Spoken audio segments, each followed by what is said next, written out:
Race fans, it's time for the most famous words in motorsports. Here to give the command, please welcome today's Grand Marshal, First Data CEO and Chairman, Frank Bisignano. Welcome everyone to the inaugural First Data 500, the 70th anniversary in Martinsville. And drivers, start your engines! Grant, when you're ready. 24 box. Fire when you're ready. And the...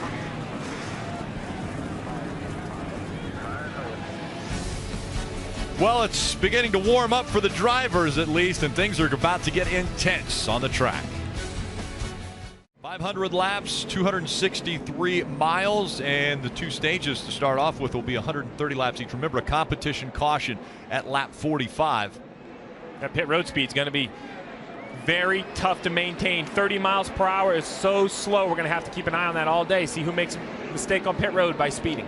Amy Earnhardt pulled the pace car onto pit road and into the garage. Now the field in the hands of the 22 of Joey Logano. Green flags in the air.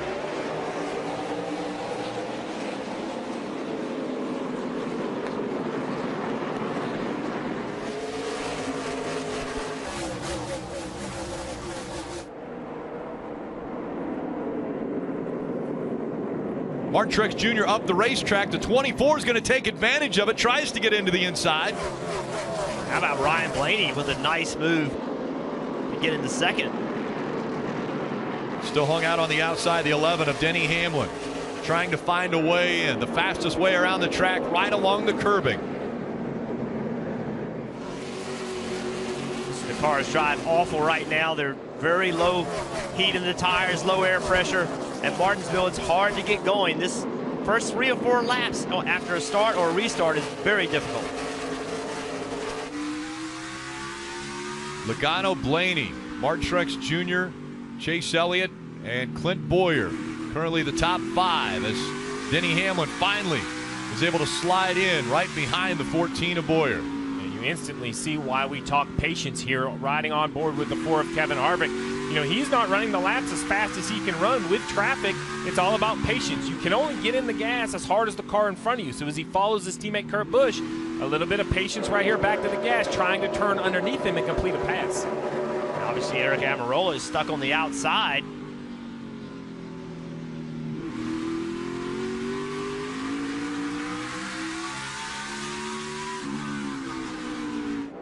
Look at how tight this is up front. Ryan Blaney's been putting the bumper to the back of the 22 of Logano.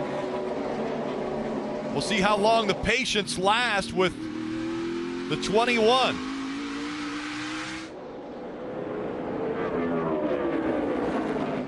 And again, right up to the bumper, the 22 of Logano.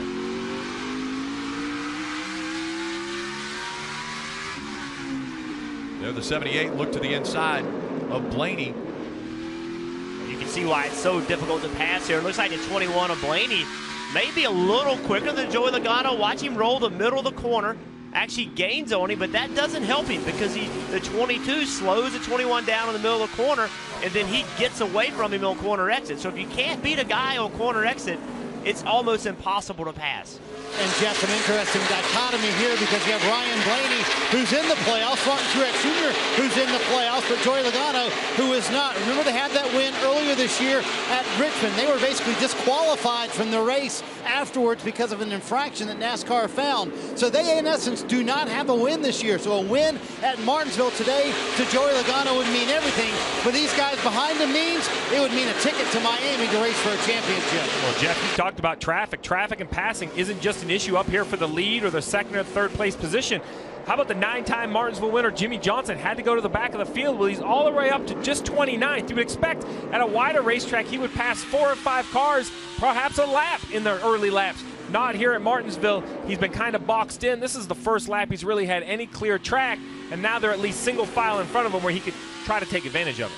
Steve, you talk about being boxed in. One of the busiest guys at the track right now is his spotter, veteran Earl Barbin. Earl was calling as much as 3 wide to the 9-time Martinsville winner.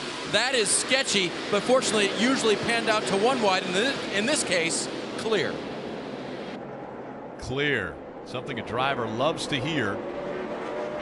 But at a racetrack like Martinsville, It's very rare. Remember, the end of stage 1 is 130 laps. We know we have a competition caution coming at 45, so you know, Jimmie Johnson has to be on full attack mode. He's got to get as many cars as he can before that competition caution. That'll bunch everybody back up, and then he can go try to get some more after that. Kelly. We're seeing speed out of that 21 car of Ryan Blaney early, whereas crew chief Jeremy Bullins was really optimistic when I talked to him earlier today. Said they showed a lot of speed in the spring race, although they had some damage, which kind of ended their hopes of a good result then. It also helps that they've been able to feed off the 2 car of Brad Keselowski. They've really been leaning on the notes from that team, who, of course, won the spring race to help get the setup of this car. They also tested here. He said we showed a lot of speed and consistency, and he was really encouraged by how well Ryan Blaney was getting the hang of this place, which is typically pretty hard for rookies and young drivers. Yeah, Kelly, it's fascinating to watch Ryan Blaney right now. The 78 car there's a gap now. So Ryan Blaney can start trying other things. When the 78 was behind him, Ryan had to play defense, had to make sure he never left the bottom. Had he done that, then the 78 would have gotten by him. But now, the 21 of Blaney, he started to open his entry up a little bit, not enter right on the curb, trying to find a way around the 22 car. But that flexibility is given to him now because the 78 wasn't right on his bumper. But Jeff, 2 of these top 4 cars are really going to be a lot of my attention when it comes to that pit stop. The 21 and the 24 car are pitting next to one another. Remember, Ryan Blaney, that penalty last week at Kansas not only hurt him at Kansas, but he had the last pit pick here, Rick. Well, the only pit stall that was left when it was his turn was the pit stall directly behind Chase Elliott. So if they currently run like this, Ryan Blaney's got to come in, stop, and then Chase Elliott's going to have to come around him. That is a recipe for disaster on this tight pit road. Yeah, and Steve, I actually talked to both crew chiefs about the matter, and both of them basically said that there are ways that they can control their own destiny. For the 24 car of Chase Elliott, they were hoping they would be ahead of the 21 all race long so that they wouldn't have any issues getting into their pit box. For the 21, should he fall behind the 24, their best method will be to kind of short pit and leave a gap to the 24 for an easier exit, but certainly it's something that could become an issue. We'll be watching when these 2 come to pit road. Once again, when you see a gap in front of a car, that's normally meaning they're holding up the cars behind them, and we just saw right there, Brad Keselowski made the pass on Clint Bowyer. Out front, Joey Logano has led since the drop of the green flag.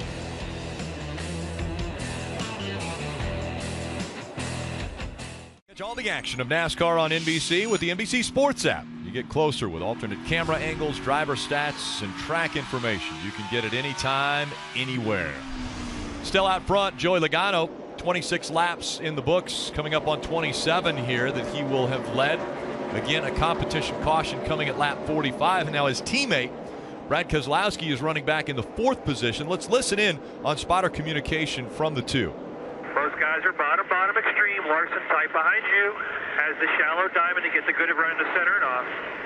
I'm not sure if something changed, but when I mentioned what the 42 was doing, we just took off. We moved up just a touch in the center, and it really gave us drive to the 11. That was spotter coverage presented by Liberty Mutual Insurance, helping drivers worry less. Once again, spotters doing a great job of communicating and just letting Brad Keselowski know that some drivers had started to use a little more racetrack in the middle of the corner. That's what Joey Meyer told Brad Keselowski, and when he did that, he started coming. And right now, Keselowski has picked up 5 spots, and he has the fastest car on the racetrack. And Jeff, he's been the fastest car on the racetrack for about the last 5 or 6 laps. They have moved up a little bit, but he's also gone low to pass cars as well. I talked to Brad right before he climbed in the car. He said, this competition caution actually kind of hurts us a little bit. He said, lap 30 and on, that's where my car takes off. I just need a little while to get my car running. And Jeff, you've been in this situation at Martinsville before where sometimes it takes a while to get your momentum, get your car going in the right direction. Brad's certainly one of those drivers who's better on the long run here at the Paperclip. Yeah, Marty, I think this racetrack may be one of the tracks that you see that the most, where you'll see a car take off and be really fast, but then can't run good on the long runs, and the vice versa. You heard, Keselowski's report was that his car was better on long runs, Steve. And if you're going to have a pick, that's what I want at Martinsville. It seems like you get a fair amount of long runs here.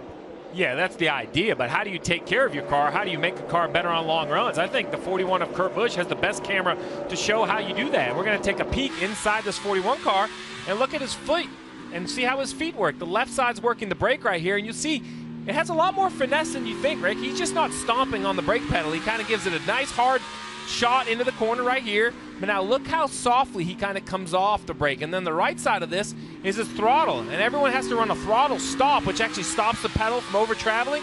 That's this area right here. We notice now there's a gap between the pedal and that stop. And then watch as he slowly goes to the throttle. You know, right there, he was never against the stop. So he's running part throttle there, letting the 5-car go, but also saving rear tire. Dave? Steve, he's lost a couple of spots since the start of the race, and the main reason being at the 3/4 mark of the corner, he describes the car as swinging loose. He'll be happy for that lap 45 competition caution. I don't think that's a bad problem to have in this race at this time, though, Rick, because we keep talking about this concrete surface and how the rubber will be put down. Oh, we got a caution. We got the 13 around and the 17 of Ricky Stenhouse Jr. Ty Dillon in 13 around in turn 2. Fired up here. Lap 35, competition caution not scheduled until lap 45. See some damage on the front of Ty Dillon's car, the left front nose area. They're running 25th and 27th. 13th was running 25th. See the 13 car kind of up the racetrack a little bit, and it's Michael McDowell, I believe. They made contact.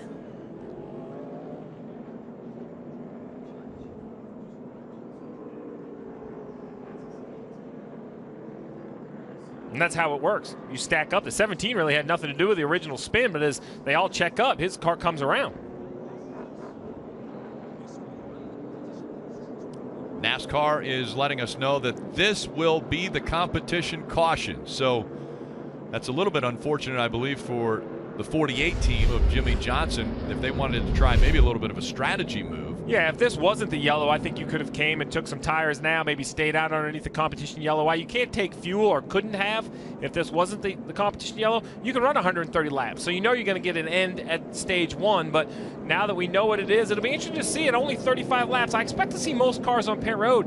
I expect 4 tires, but will anybody risk 2? I wouldn't, because I expect a long green flag run for this stage. Just put 4 tires on it, kind of make some adjustments. Look, there's still 463 laps to go.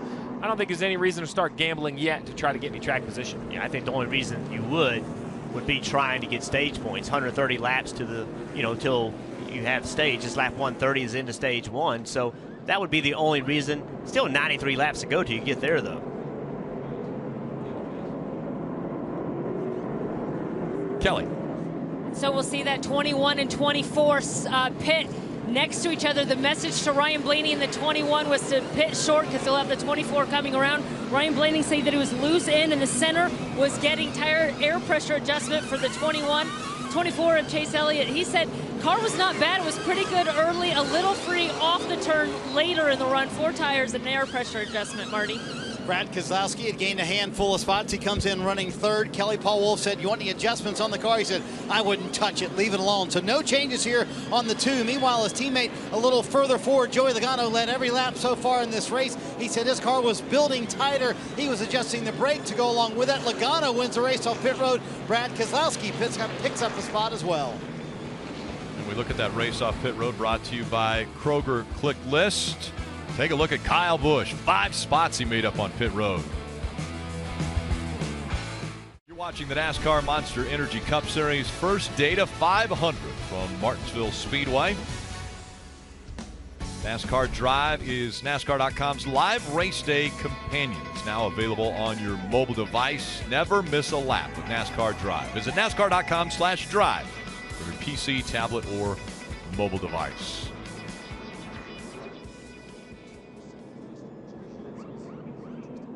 Time now for our Fresh Take, brought to you by Subway, and it's already been an interesting day for the 48 team. Has to go to the rear because of a spin in qualifying earlier today. Well, when you get in the back of the pack, this is what you deal with. So you're going to see 3 wide, 2 wide, fender banging already. Very difficult when you get further back.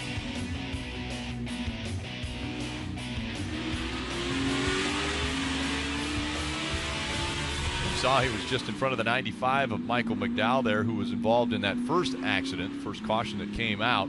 which was also then the competition caution. Steve, we mentioned earlier that fuel window allows them to get from the drop of the green flag all the way to the end of the first stage anyway, but now they were able to top off. They'll easily get there. What kind of strategy can you play now, or is it just aggressive driving to get to the front? I think the best strategy right now is make the right adjustments. Every driver we've talked to has said this track is going to continually change. I don't think it's changed much yet, only 43 laps into the race, but it's going to go, I think, in a much tighter direction as the rubber gets put down on this concrete surface. Well, and another strategy we're seeing right now is Joey Logano. He's P1, but he's taking the outside. That clearly is an effort to work with the two of Keselowski to try to let him get down in front of him. Marty. Jeff, actually, it's not an effort. That was a choice by by Joey Logano to go up in that high line. In fact, Joey Meyer told Brad, no deal here. That was his choice to go up high. We'll see how it plays out, though. Field approaching the Geico restart zone here in Martinsville, and they bottle up right behind that lead row, and it was a Penske front row, but Logano able to jump out in front of the two from that high line. But we saw him bottle up about 4 or 5 rows back. Well, Logano looked like he just did not go. He was in the restart zone when he went, but it looked like everybody was anticipating that he was going to go early, and it just stacked everybody up. Logano able to jump out in front of the two of Brad Keselowski. Now, the 21 trying to hold off the 18. We had mentioned when he came off pit road that Kyle Busch had made up 5 spots on pit road. Kyle Busch has led the last 15 races. That is a record for consecutive races led. Now he wants to continue to add to that. He's working his way toward the front in the top 5. And it's side-by-side for position between Blaney and Kyle Busch. How about Chase Elliott in that 24 car? He saw a hole behind the 78. He just hung a left, trying not to get hung out on the outside. Well, one thing I noticed is, as you mentioned, that restart stacked up, the nose of the 24 has some damage. Now, I don't think it'll affect the handling of the race car, but you know, you just never know how these radiators are mounted. So now you can see right there, the lower grill's kind of smashed in. So where is that bumper bar in relative to the radiator now? Is something closed up? Is there now something rubbing? Or is it just very close where the next contact might actually break the radiator? So those are the things you got to watch through the course of 500 laps here. Steve, that damage happened very, very early in this race, and Chase asked the team to look at it, and they said it looked good. So right now, I haven't heard any more conversation about it. Out front, Brad Keselowski has taken the lead away from Joey Logano. And still, the 18 and the 21 fighting for the 3rd position, side by side. 21 is stuck on the top, and this is kind of what happens, right, Jeff? So now 18 has got the 21 up a lane. The 78 is going to do all he can to follow the 18 to fill that bottom lane. Chase Elliott will then do the same. Once you get a guy out of the preferred groove, you try to keep that line coming on the bottom. Yeah, the sole mission right now, the spotter on the 21 car, is to get him down. If there's a hole behind the 18, let him know that so he can slide in behind the 18. But Martin Truex Jr. is not having anything to do with that. Marty. Hey, Jeff, remember we told you Kyle Busch was saying, yeah, we were fast when it was 80 degrees here in the test and fast yesterday when it was 60. Not sure how fast we're going to be when it's 40. Well, I think we've answered that question. He is pretty good right now, trying still to get by Ryan Blaney. That outside holding up awfully well. But when your pit crew delivers a 10.8 second stop, Jeff, as a driver, makes you pretty happy, doesn't it? Oh, that's great. That's the best place to pass him, Marty. Easiest place for the driver, but I am impressed with this outside line. We just saw Joey Logano pick the outside on a restart, but then the 21 of Ryan Blaney, he's hanging tough up there. So the outside's coming in quickly today. Dave. Rick, the 14 car of Clint Bowyer was running in the top 5, is outside of that by a wide margin. Now that's because when he was on pit road, the rear air gun would not change directions for the tire changer, and so he lost a number of positions before that was rectified. Look at this. It looks like Blaney might make the pass here on the 18 and be able to get down to the curb. After all that work, Blaney able to stay up in 3rd. Well, we saw yesterday Noah Gragson got his first win in the Truck Series on a restart. He passed the leader on the outside. So, listen, this new tire that Goodyear brought here in the spring, same one this time, it's laid rubber on this racetrack and it's made that second lane work very well. Brad Keselowski is out front. Then it's Logano, Blaney, Kyle Busch, Truex Jr., Elliott, Larson, Hamlin, Harvick, and Eric Jones in the top 10.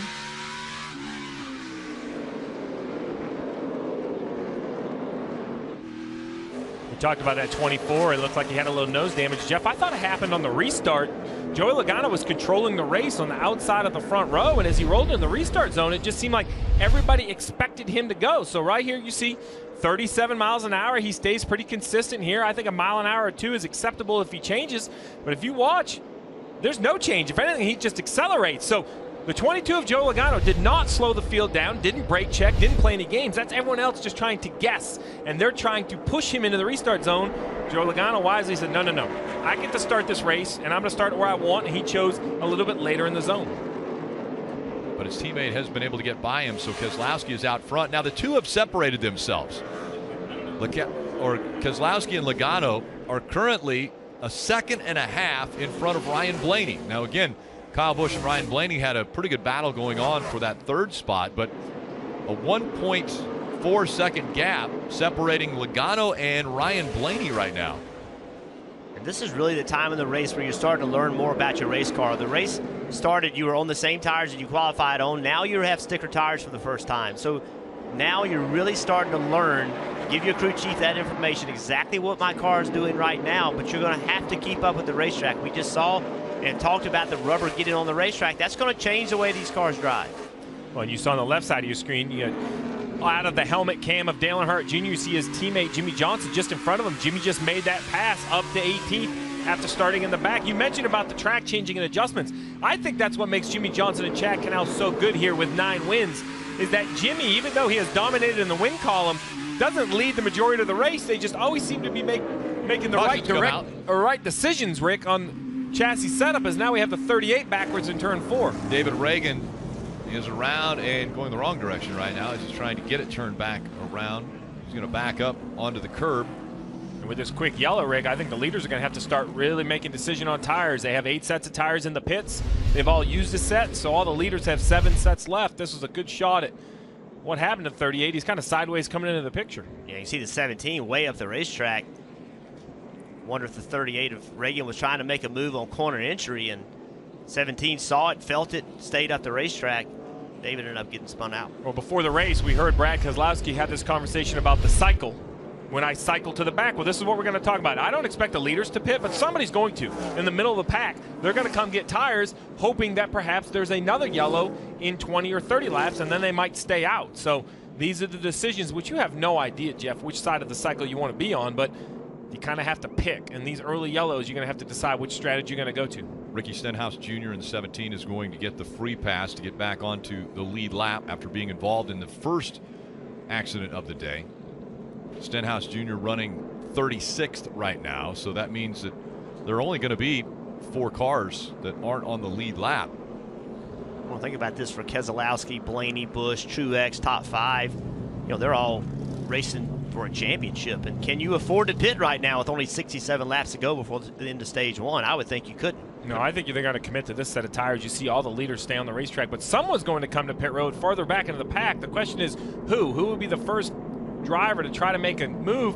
And here it is, Jimmie Johnson in the 48. He knows he has to be on the offensive, so he comes to pit road, and doing that, he drags a lot of the cars behind him, so he may not give up too many positions and have brand new tires as he came from the 18th position. And down that slow pit road, Dave.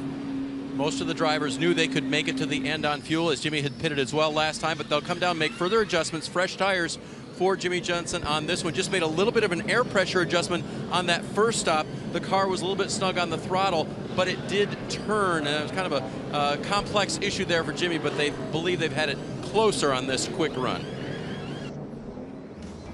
Jimmie Johnson led about 10 cars onto pit road. Rick, if you're wondering, the line at the hot dog stand here inside the infield is still running 3 wide, running those same hot dogs, those same red style that you've seen here since 1947. They're running Valladales here, but $2, Rick. I don't know if you can get a better hot dog. And Jeff Burton found out on Twitter, the only way to get these is loaded. Thank you, Rudd. That is definitely one of the trademarks of Martinsville Speedway. And that restart very tight again on the front row. Interesting, though, that Brad Keselowski on the top of the racetrack seems to be making it work. This is better than I think we've seen in races past here. Does complete the move around the 22 of Logano from that high line, and now the 18 is trying to make that high line work as he gets in front of the 21. I think he's going to make it work. A good launch off turn 2 got him in front of the 21. And Keselowski moves up the racetrack. Here comes Logano on his inside.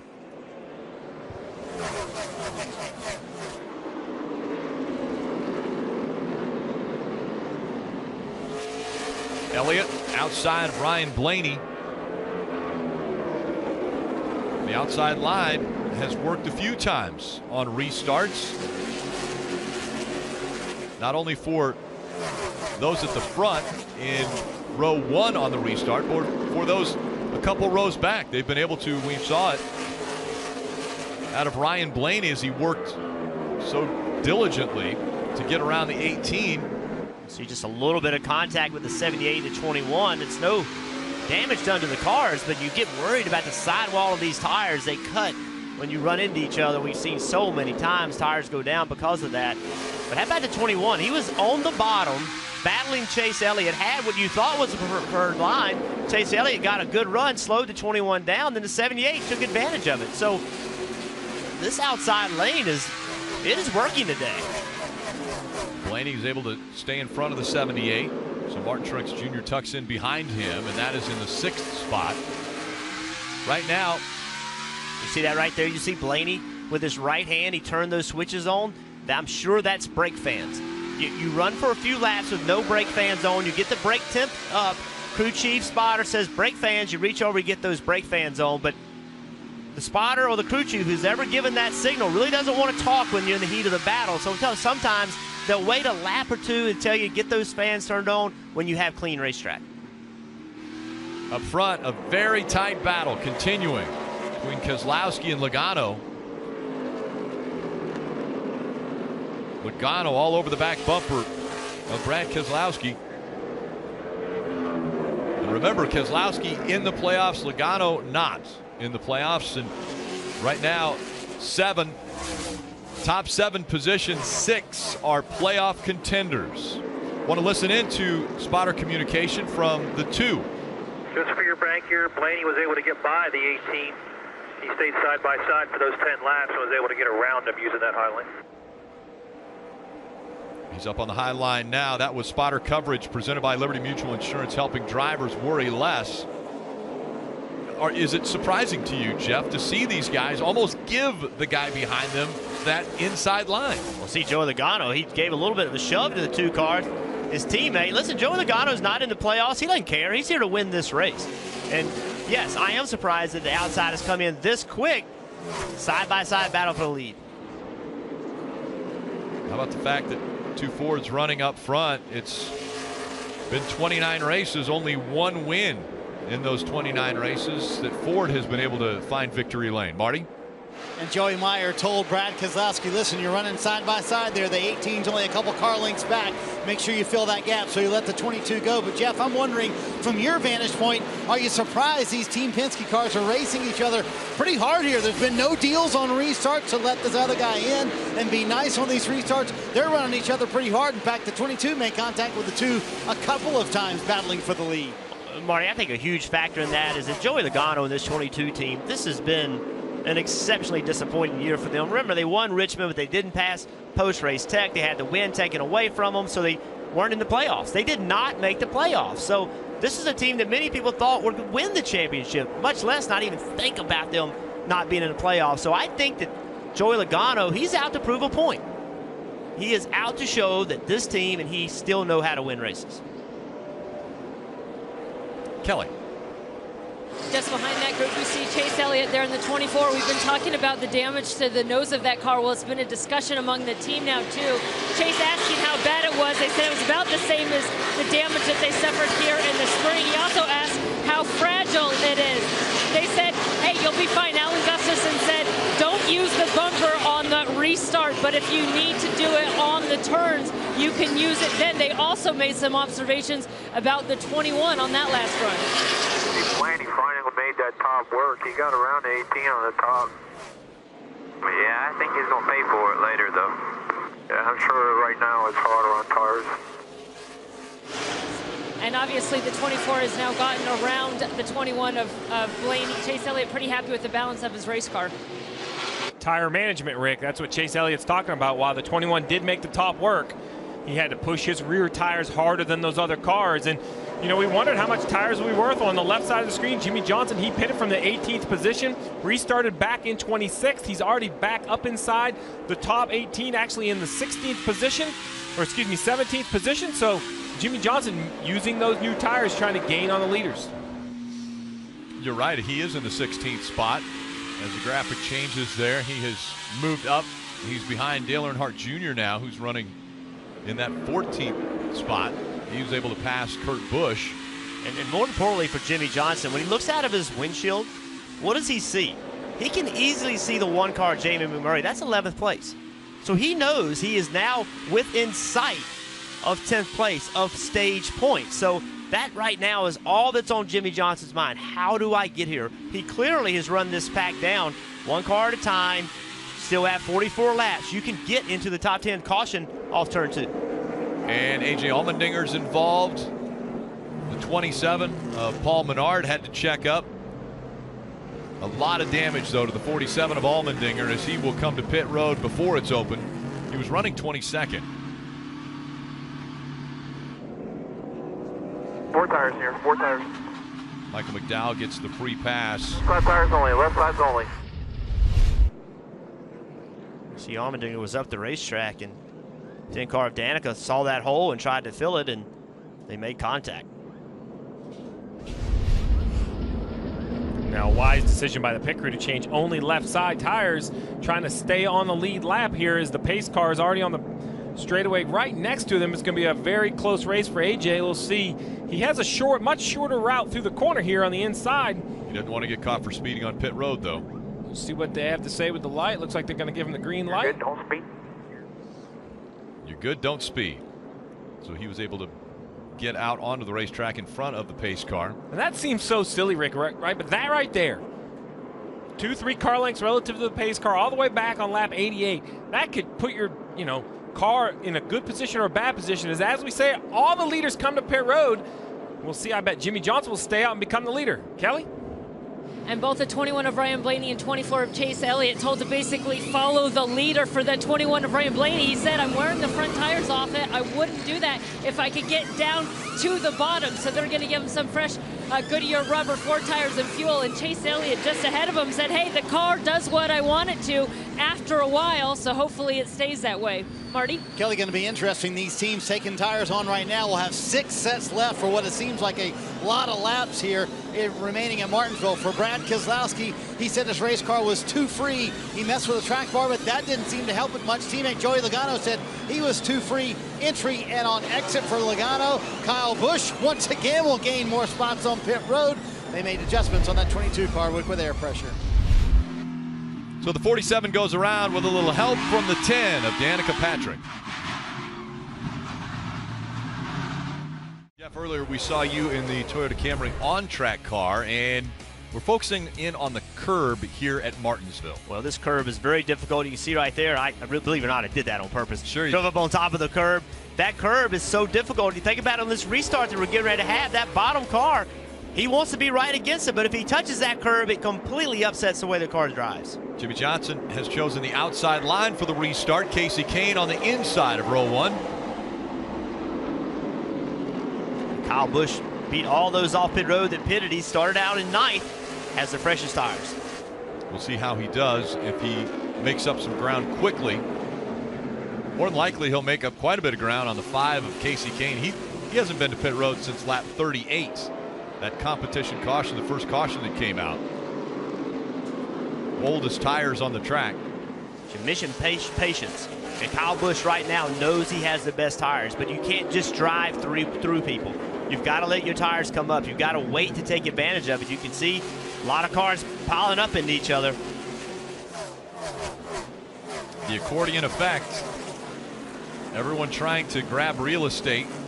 Well, this is the cycle. We heard it on the radio of Brad Keselowski. Hey, When I get cycled off from the front, at some point we'll be cycled. Remind me, try to keep the nose on this car. Corey LaJoie in that 23 car right there underneath the 18, doing a nice job. Trying to hang on to that spot. Saw Brad Keselowski dive in under the 18. And it was everything against Kyle Busch's knowledge to jump on the outside and pass a car on the outside. That's just not what you do at Martinsville. But with this outside lane coming in, that's exactly what he did. He jumped on the outside and actually pushed the issue and passed LaJoie by using that. It's just not something you're accustomed to doing because normally there's not enough grip up there to make it work. Now he's going to go by 37 of Buescher. Again, Buescher didn't come to pit road, one of those cars that stayed out. Yeah, on the left side of your screen, you see the 88. He was like the last car to come to pit road, trying to gain back that track position. He's also making that top lane work that you talked about, Jeff. And here it is, the view from the helmet cam, running the top of the racetrack at Martinsville. Currently 19th, trying to get 18th away from Ryan Newman. There's Kevin Harvick on his inside.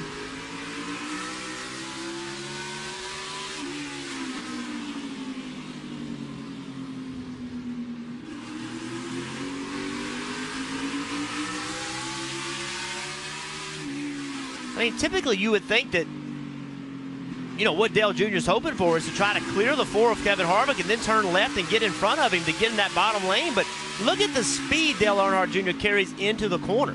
He actually clears the 4 car getting in, and that's, again, I know I've said it 100 times, but it is so unusual to be able to use this outside line. Now what they're doing is they're essentially racing to that 23 because the 23 is backing up. Of course, LaJoie does not have the speed, so the first one to him probably gets by him, and you can see they're going to line up underneath Dale Jr. He's going to get caught behind the 23. Nope, make it 3 wide. 3 wide at Martinsville. He's going to make it work in that car they call the Gray Ghost, made famous by Buddy Baker. And I love how Junior feels about this paint scheme. He wanted so bad to run it last year, finally getting to run it. His quotes about it, it was his favorite paint scheme of all time in the sport. That is huge. And he reminded us that Buddy was a giant guy. He said it wouldn't have been nearly as cool with a guy only 4'10". And he's stuck on the outside right now as McMurray tries to get by him on the inside. The 47 of A.J. Allmendinger was on pit road, actually still is physically on pit road, but has now been told by NASCAR that the 5-minute clock has expired and they are officially out of the race. So they'll have to take it back to the garage. Jimmie Johnson has been able to hold on to that top spot. Jimmie Johnson, Kasey Kahne, 1 and 2. Then it's Austin Dillon, Eric Almirola, and the freshest tires are on the move now with Brad Keselowski up to 5th. Kyle Busch right behind him. So, Rick, you mentioned Kasey Kahne in the 2nd position. This is a wonderful job by Darian Grubb on top of the pit box. Not only has he got Kasey Kahne track position, but Kelly, I think the 5, he should be better than everyone else on how many sets of tires left. He's only been on pit road once today by my count. Yeah, you're right. The first time we had that, what became the competition caution came out, and Kasey Kahne actually says, even though he's been on these tires since then, that the car still feels really good. And even though Kasey's leaving, as we know, to go to be with the 95 team, they've got a lot of left they want to accomplish this year. And he says it's really important to him to finish this season out with the group of guys that have worked so hard to get him where he is in his career. So only 100 laps into the race, Kasey Kahne has used 1 set of new tires. Most of the other leaders, Jeff, they've used 2 sets. One of those cars that has used 2 sets, that 2 car of Keselowski, you know, it's 23 laps to the end of this stage, and you know what he has on his mind. He wants this stage win for these playoff points. See right there, he just drives underneath the 18. And Kyle Busch knew he was faster and let him go. So Kasey Kahne running in the 2nd position just in front of Keselowski as Keselowski tries to make the pass. They still have to get by 7-time champion Jimmie Johnson. Keselowski now leads the Monster Energy Cup Series first Data 500 from Martinsville Speedway. You get NASCAR coverage during the playoffs even when you're on the go with NASCAR Mobile. You can even listen to drivers and teams discuss race strategy. You can download it for free at NASCAR.com/mobile. So we knew it was inevitable. Brad Keselowski had a lot better tires than the 48 of Jimmie Johnson. We were wondering how long it was going to take. But this still has to be a big win for the 48 team, starting last and potentially going to earn some points here at the end of stage 1. Yeah, but these next 14 laps are going to be very important for the 48 because as you're seeing the replay of Brad Keselowski getting by, and now the 48 is falling quickly to the other cars that have fresh tires, and it starts with the 18 of Kyle Busch, who's only about 3 or 4 car lengths back, and if he gets to him and gets him off that bottom lane, Jeff, those other cars, the 78 and the 22, will be there very quickly. Right now, it's almost a sense of desperation if you're driving the 48 car. You know there's 12, 13 laps left. You know you got to get every bit. If you drive too hard, you go slower. If you don't drive hard enough, you're not going as fast as you need to. So it's just an incredible feeling when you know you're coming to the end and you have people coming from behind with better tires. Logano trying to move that 78 up. Looks to the inside as they exit the turn, but not able to complete the pass. Kyle Busch has closed into 0.3 of a second behind Jimmie Johnson now. Way up the racetrack, went to 78 that time. But you know, with these two cars racing like this, well, you know, you saw the 22 kind of running the bottom, the 78 kind of running the top. They're running the same speed as the guys around them. It's not slowing them down running these two different lanes. Well, Rick, for all those fans that keep wanting to know why we keep talking about Jimmie Johnson starting in the back at perhaps his best racetrack with 9 wins, this was earlier today in qualifying, getting into turn 3. You hear the wheel hop, gets loose getting in. This left rear tire just starts bouncing right here, spins out, goes all the way to back because he had to make some adjustments after this accident. So, as you mentioned, nice recovery after starting tail of the field. And inside 10 laps to go. The end stage 1. Keselowski, Johnson, Kyle Busch, Truex Jr., Logano up in the top 5. Then it's Elliott, Kane, Blaney, Austin Dillon, and Denny Hamlin in the top 10. Stage points so valuable for these drivers in the playoffs trying to advance into the championship 4. We know for certain that one driver will get in to the championship 4 based solely on points. Marty. I don't know that they're so certain, Rick. They're pretty worried about this round, talking to Cole Pearn about Martin Truex Jr. He said, this round worries me more than any round in the playoffs because Martinsville is not our best track. Phoenix has been just an okay track for us recently. Clearly, they'll be very good at Texas next week. In fact, if you look at the numbers, Martin Truex Jr. in the round of 8 tracks, 0 for 70. But Cole Pearn said, I'm not too worried about it. If I get through Martinsville today with a nice solid top 10, we finish on the lead lap, then I feel much better about our chances to get to Miami. But yeah, doesn't hurt that he comes into this round, Steve, does it? With all those bonus points that he earned throughout the year. Oh, without a doubt. Those points, those playoff points he's earned all year are very important. Well, who doesn't have a lot of those is the 48 of Jimmie Johnson. And Jeff, you and I have been talking how important this race is for the 48. Not a must win, but must run well, must gain points. And he is going to have to battle these last 4 laps trying to hold off the 22. Dave. Yep, he had a little gap there after he got past for the lead, but then Chad Knaus reminded him, we're racing all these guys. Now remember, this is a team that has only 1 stage win so far this year, so those points have come hard, as now it's going to be 3 wide, 22 getting inside of Jimmy. Logano takes it 3 wide, but wisely, the 15 of Reese Sorensen backs off as they entered the turn. It's still side by side for position between Logano and Johnson. Right now, you see this great battle between Johnson and Joey Logano. Every driver in the playoffs is in the top 10, with Denny Hamlin being 10th, except for Kevin Harvick. Kevin Harvick currently in 13th. Under 3 laps to go into stage 1, and again, the top 10 all receive points. So fighting for every spot, every position is a point in the top 10, and Logano is going to get by the 48 now. So Jimmie Johnson drops down to 4th. Truex Jr. is 5th. Then it's Chase Elliott in 6th. And Rick, in its current running order, the only playoff driver not looking to score points is Kevin Harvick back in 13th. The other 7 are all in the top 10. Under 2 laps to go. Now the final lap. Side by side. Elliott on the inside and the 78. Truex Jr. on the outside. Again, every point matters.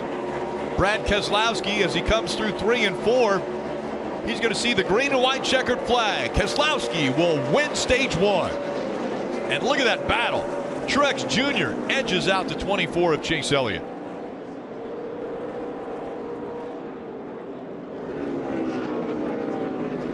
Keselowski, Kyle Busch, Logano, Johnson, Truex. They're the top 5. Elliott, Blaney, Kane, and Austin Dillon. Denny Hamlin making up the top 10. You're watching Monster Energy Cup Series racing from Martinsville Speedway. First Data is handing out thousands of Kyle Larson branded preloaded promotional debit cards to race fans throughout the weekend. The promotional debit cards can be used as money at numerous Clover by First Data payment terminals throughout the track for race merchandise, souvenirs, or even the famous Martinsville hot dogs. For more, we go to our hot dog, Rutledge Wood. Oh, thanks, Rick. That's quite a lead-in. You know, when you've got a half mile of mayhem and a hot dog they've been serving since 1947, wouldn't it be great if you got one of those same cards that Kyle Larson was giving out? Thanks, First Data. You guys are awesome. I'm going to give it to these nice folks right over here. Buy yourself a couple wieners, you guys. Have a great time. Rick, it's amazing down here. A half mile of mayhem. You just continue to give, Rutledge. Speeding penalty to the 11 of Denny Hamlin. That's the 5th speeding penalty of 2017 for that team. Well, look at the 11 car. He's on the bottom of the racetrack, on pit road rather, and the radius is shorter there. So you have to be careful using that shorter radius. It's easy to get caught speeding. Kyle Busch on the inside. Brad Keselowski on the outside. Green flag back in the air.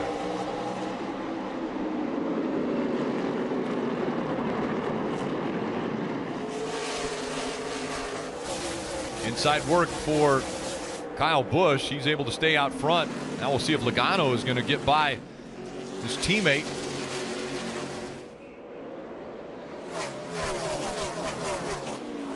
And then it's teammates side by side behind them, the 24 and 48.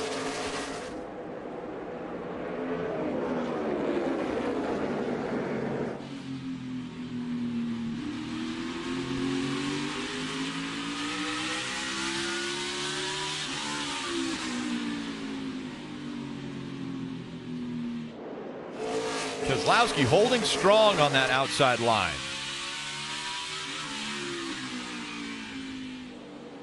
He makes the pass, and Keselowski will hold on to the 2nd spot. Logano drops back to 3rd. Marty.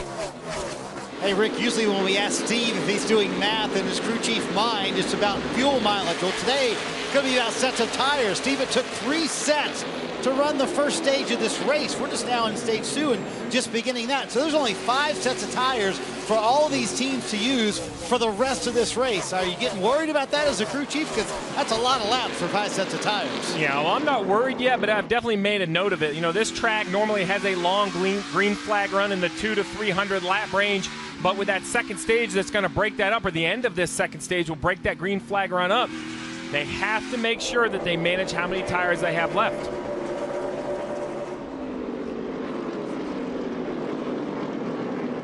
And again, the 48s with the spin during qualifying, they made some adjustments, sent them to the back of the field, but an impressive recovery. They were able to get up into the top 5, now running in the 6th position after the last pit stop and trying to hang on to that position as we see Ryan Blaney make the move to the inside. Finally get to see what all of these guys kind of stack up like on the same tires. There's been so many different mixes through the lead, and the 42 of Kyle Larson, he was one of those drivers, Jeff, that as everybody stacked up on the bottom, he kind of fired out to the top and gained 2 or 3 spots right away on that restart. But now that everybody's got single file, he's lost a couple spots in the last 2 laps. So just not the type of race so far, but so much racing to go. But what an emotional week it has had to have been for the 42 Kyle Larson after that engine failure last week at Kansas eliminated him from the playoffs. And I know you say all the right things, the team says all the right things, we're just going to go win races the rest of the year, but look at Blaney on the right side of the screen. Jimmie Johnson left a little bit of a hole, and Blaney just fired it in there, wasn't able to make it stick, but an aggressive move. But back to Larson, I think it's so hard to really bring the same amount of emotion, the same amount of fire when you no longer have a chance to win the championship. I mean, a lot of people talked about Kyle Larson being the favorite. He was the guy. If you give him a shot at Homestead, he's so good there. He can win his first championship, and now he's not even in the playoffs anymore, and that is devastating. And Jeff, especially considering this is a racetrack where they put in so much effort. Kyle used to call this his worst racetrack. They came here and tested. In fact, Chad Johnson said, hey, I want you to do me a favor. Call Tony Stewart and ask him how to run better at Martinsville as we watch the battle for third between Chase Elliott and Joey Logano. So yeah, it's tough to come with that same emotion. By the way, for Kyle Larson, a little bit of contact earlier. Water temps 286. Don't seem too concerned about it right now. But again, look at that outside, proving to be strong once again. Joey Logano trying to get around Chase Elliott. We're seeing the 78 of Martin Truex Jr. enter a little bit higher, almost running that second line. He doesn't even have a car beneath him. So Logano trying to get in front of the 24. Chase Elliott way up the racetrack. That battle will continue. Kyle Busch is out front. Playoff time, so gear up with the pit crew and get the latest NASCAR t-shirts, hats, and die-casts at the NASCAR shop. Visit NASCAR.com/shop today for all your favorite drivers' gear. And yes, that's right, the sun has come out at Martinsville. Today's aerial coverage provided by our partners at Smithfield Foods. Now, as a crew chief, are you looking at the weather? Now, all of a sudden, the sun is starting to beat down on this racetrack. Well, it is, but by looking at the folks in the stands, I'm not sure the sun has brought a lot of warmth. So, I mean, it's the same old question. You start to see the dark line right there on the concrete. You know, that is from the tire rubber being put down, but it hasn't changed a lot over the first 130 laps. I still expect it to change somewhere around lap 250 to 350. Normally that rubber goes down and the handling goes for a big swing, but that's been the conversation all morning long, Jeff, is will that continue to happen with this cooler weather? Well, we've talked about this outside lane coming in, and the 21 of Ryan Blaney kept working, just working Jimmie Johnson. Never could find a way to get by him, and Jimmie was giving him the bottom of the racetrack. Well, Ryan finally had enough.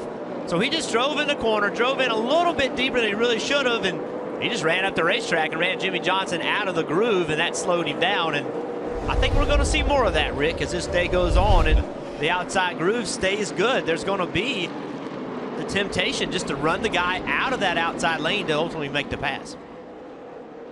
And then we go back to the 11 car. Remember, he was penalized for speeding on pit road. Well, he has only made his way up to 24th. So it's been tough sledding for the 11 once he got back there. Denny Hamlin just in front of Ricky Stenhouse Jr. now. So it's Kyle Busch out front. Brad Keselowski, stage 1 winner, running second. Chase Elliott and Joey Logano up in the top 4. Martin Truex Jr. rounding out the top 5. Kevin Harvick's back in 9th.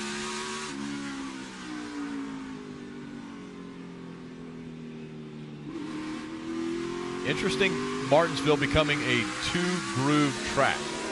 That outside line is working for it. We just saw Casey Kane made it work.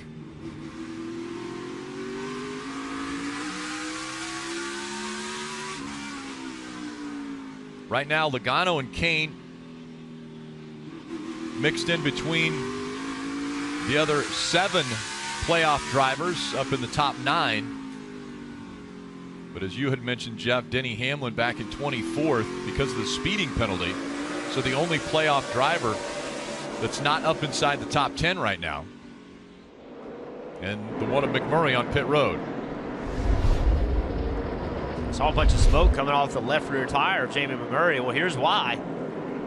He and the 77 of Eric Jones made contact, and a big rub on that left rear tire. Remember here in the spring, the one car had a left rear tire rub. They did not pit, and ultimately it cut that tire, and he ended up getting in a wreck. Well, this race, with that tire rub, they made the decision to come on down pit road and get the tire changed and the fender pulled off. Just so costly. Really the worst track there is to pit under green. Bristol would be the other one, but you only use half the pit road there. Here, this long pit road at 30 miles an hour, Rick, it's going to cost the one of Jamie McMurray more than 1 lap. Currently scored 2 laps down. I think he'll end up 3 laps down through this. Let's get a few updates from pit road. We start with Dave. Restarted 9th and remains in that position now. Kevin described the traffic out there as very muscly a little bit earlier, so having to work hard to get through. But the main handling condition for him, as he said during the last caution, for the first 5 or 6 laps, he couldn't put the throttle down. After 5 laps, it kind of just went away. And so that was what he was dealing with. They made an adjustment for that last time down, Marty. Martin Truex Jr. right now, Dave, trying to hang on to the top 5. He's in the 5th position, and he said the last run he lost drive off way too early in the run. So what's he doing right now? Take a listen on the radio. Already trying to save tire a little. Very quick transaction on the radio, or transmission on the radio, but that's it. He's driving into the corner a little bit higher, trying to save a little bit of tire, so it'll be better at the end of the run, Kelly. When we've been talking about that speeding penalty for Denny Hamlin that's got him back running in the mid-pack, well, it might be something to keep our eyes on. Denny had issues with the lights on his dash monitoring his pit road speed in practice. His crew chief, Mike Wheeler, told me they'd put a lot of work into it, thought they had it manageable, but it sounds like it might still be an issue. Have a listen. So Denny Hamlin continuing to work his way up front. He has made it up to 22nd, chasing after Paul Menard, who has that 21st position. From the 42 to the 78 bucks, last 4 bucks. All right. Now they're talking about the speeding penalty and where it was on pit road where he got that penalty. And again, Jeff, you mentioned that was the narrow part. He went down in the lower part of the turn. Time versus distance, he was able to cover more distance quickly. Kyle Busch has a 3/10 of a second lead over Brad Keselowski. There's the 18-2 fighting for that top spot. Lap traffic becoming very difficult to get by. So difficult on spotters here at Martinsville Speedway. This spotter coverage is brought to you by Liberty Mutual Insurance, helping drivers worry less on the track and on the road. Difficult to clear cars when it's a matter of inches here at Martinsville. Yeah, they're racing side by side in front of you. Keselowski's going to try to jump up on the outside of Busch and push the issue. Now he turns underneath him, trying to make it 3 wide. For the lead, and on the outside, Kyle Busch trying to get by Danica Patrick. This is that time in the race, though, Rick. We haven't even seen 200 laps completed, so they need to just understand that lap traffic is going to be a struggle all day long. I mean, I know the 18 and the 2 don't have the best history together, but continue to work together, not giving each other an inch, but at no point do you want to damage your race car with so much racing left. I think when you see a lap car and you have 2 lap cars racing side by side as a driver, you view that as an opportunity. If you're Keselowski, you say, hey, there's an opportunity for me to use one of these cars as a pick to try to get in front of the 18 and get that lead. 18 in the back of the 6 of Trevor Bayne a little bit. Kyle trying to work his way around the lap traffic. 16 straight races. I had mentioned earlier about 15 straight. The longest Cup Series streak of active drivers since Jeff Gordon back with 19 races in a row. So 16 races in a row for Kyle Busch, and only 3 races remain. He could tie that record. Right now he's trying to stay out in front of Brad Keselowski. Jeff, I know in the first stage you had mentioned that Kevin Harvick was the one playoff driver not looking to get stage points. Well, currently 7 of the top 8 all playoff drivers. Only Joey Logano in 4th, the non-playoff driver, and then you have Denny Hamlin, the 8th playoff driver, who's recovering slowly from that speeding penalty, who's battled back into 19th. Marty? Steve, we got to watch Denny Hamlin and Kyle Busch duke it out for the win here in April at Martinsville, so looks like it might happen that way again today. Kyle, pretty happy with the handling of the 18 car. Take a listen on the radio. Yeah, it's been pretty good. Fastest in all day. Turning and driving off okay. Starting to lose a little bit of drive off here first. But Jeff, you know, no matter how good your car handles at a place like Martinsville, lap traffic, that can be a game changer, can it? Well, without a doubt, and he's caught some really good race cars trying to put him a lap down, and on top of that, he has the pressure of Keselowski. I mean, he's not letting him breathe one bit. It is clear that, Keselowski, he said it coming into this race, we've talked about it. They feel like this is a must-win situation. They do not have the speed at the mile and a half. They're concerned about going to Texas next week, and the 2 of Keselowski, he's shown that aggressiveness from the very start, been His front bumper's been right at the rear bumper of the car in front of him the entire race. Been very aggressive. He's been out front for 51 laps, Keselowski that is. Logano's led 59, Kyle Busch 57 and counting. So, Rick, we checked in with Kurt Busch in this foot cam early in a run earlier today. Well, now 52 laps on this run, you can see a little bit different reaction with the brake pedal. So as he starts to accelerate off the corner, you see he's pushing the gas. But now, Jeff, he's going to have to work that brake pedal. He sees it travels a little bit longer. The brakes are, I won't say are starting to fade, but they're just starting to get a little warmer, maybe a little less effective as they were earlier in the race. Yeah, and watch when he goes to wide open throttle. Remember before he would go partial throttle, then he would go wide open relatively quickly. Well, now, as he goes to throttle, he's still not wide open. Now he's wide open. So he's going to the throttle about the same place, but he's not going full throttle till later because the rear tires just will not support it. Dave. And Jeff, he just told his team, I can get this car to cut to the bottom of the corner. As you see him going around Carl Long there, making it too wide. But once I get it down there, I can't get it to stay there. Have you ever had that problem here? Yeah, and I'm not sure if he gets down there, then it gets tight on him. So he drives in the corner. It turns initially really well, and then once it gets to the bottom, it loads up, and now it gets tight. And, you know, a car that doesn't turn at Martinsville is miserable to drive because you can't make lap time. Of course, a car that's loose is miserable to drive also because you're constantly trying to keep from spinning out and wrecking. So that's why it's tracked so hard, is that you have to have good balance. Well, that's how busy a driver's feet are here at Martinsville. And a great way to see how busy they are is basically from their view. And Dale Earnhardt Jr. is carrying that helmet cam. Just behind him is the 11 of Denny Hamlin trying to recover. Well, Dale Jr. is working on the 3 of Austin Dillon in front of him.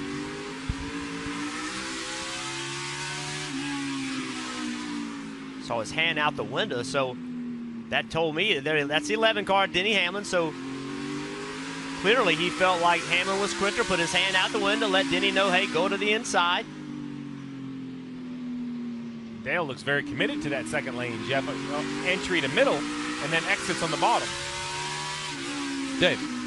Appreciate Junior giving us this view right here through traffic, but as Denny went by, he's got a whole laundry list for crew chief Greg Ives. Real bad on exit. Car jumps over on the right rear. No real grip at all. Wheel hop into the corner. Real bad shake.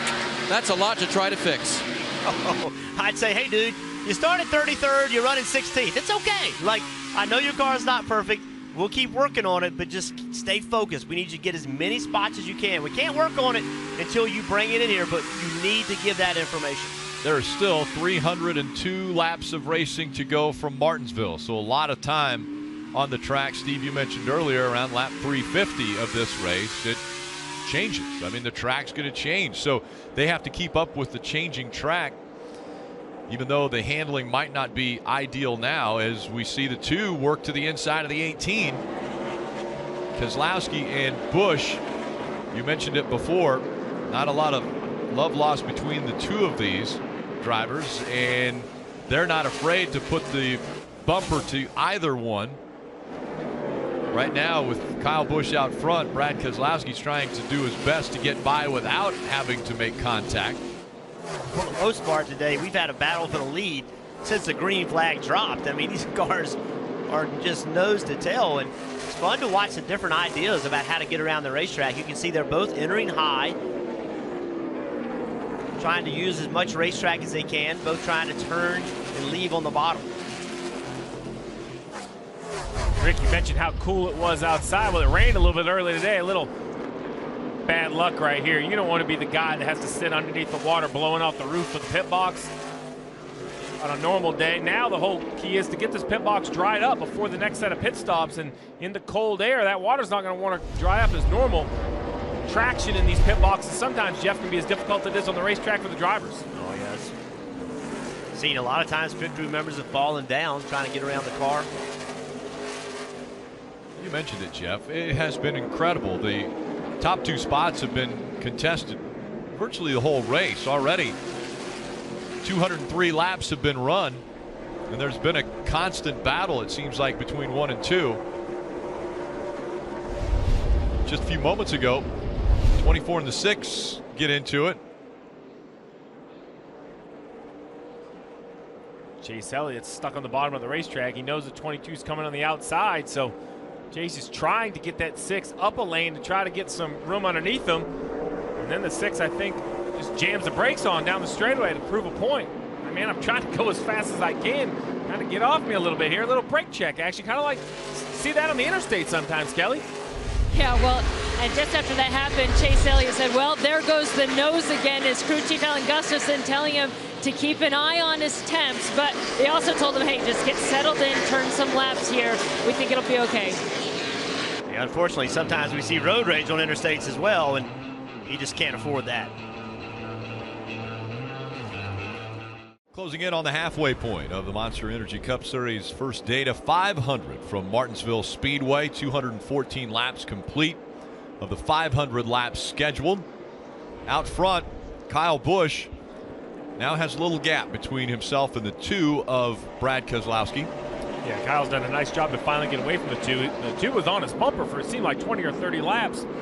Currently 76 laps on this green flag run, and because of that, you see the cars in front of Kyle Busch coming to lap. Next up, Daniel Suarez, the 18th place runner currently in this 19 car, that orange and white car just in front of Kyle Busch. So we've seen this a lot, Jeff. Long green flag runs. Kyle's starting to catch the back of some relatively fast race cars. Yeah, but how about Denny Hamlin? He's done a really good job of clawing his way up from the back after that speeding penalty, but you can see right there, there's 44 laps to go in this stage, and right now, Denny Hamlin's goal is to stay in the lead lap. I think he has enough speed to do it, but if he were to get hung up in lap traffic, or the 18 do a phenomenal job of getting through the cars between the 11 and the 18, he will come dangerously close to getting lapped.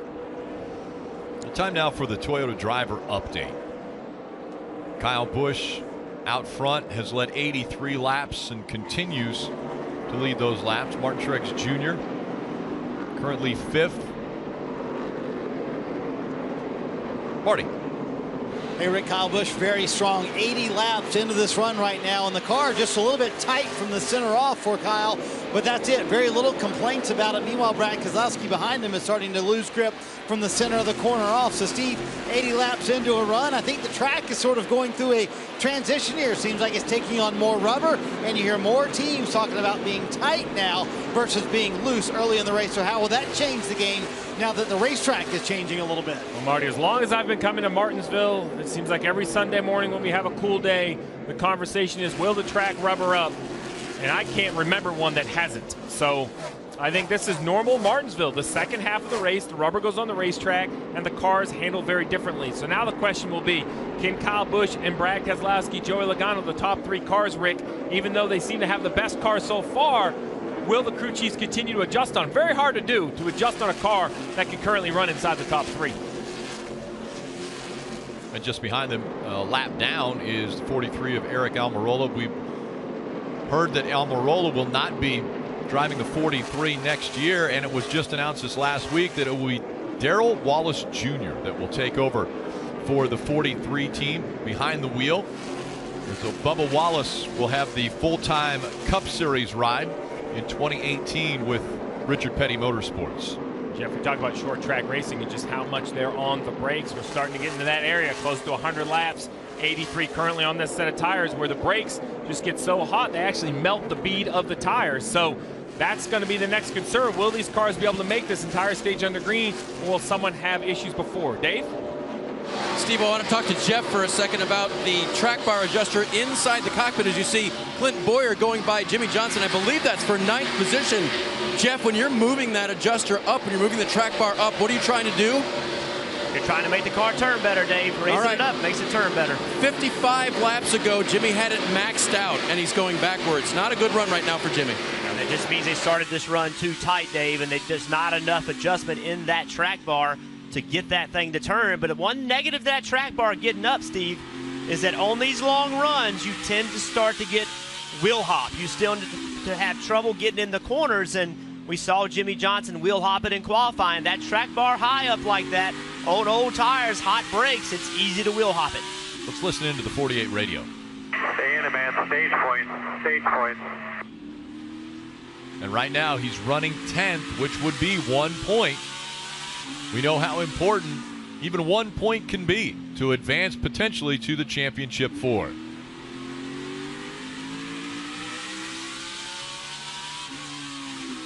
Denny Hamlin has recovered fairly well. He's 15th, trying to stay on the lead lap. The problem is there's the gap between race leader Kyle Busch and Denny Hamlin, who is currently, well, he's one car away from being the last car on the lead lap. That's Ryan Newman in the 31, who's the last car on the lead lap. Well, Rick, as you said, trying to stay on the lead lap, it took me right back to this race in the spring. The 17 of Ricky Stenhouse Jr. and the 18 of Kyle Busch. This was really one of the first big shakeups we've seen because of stage racing. Ricky Stenhouse Jr. going a lap down. He runs the 18 up the racetrack here, coming to the end of the stage. You're going to see right here the battle. Well, here it is, the big shot from the 17. Up he goes. 17 turns underneath him.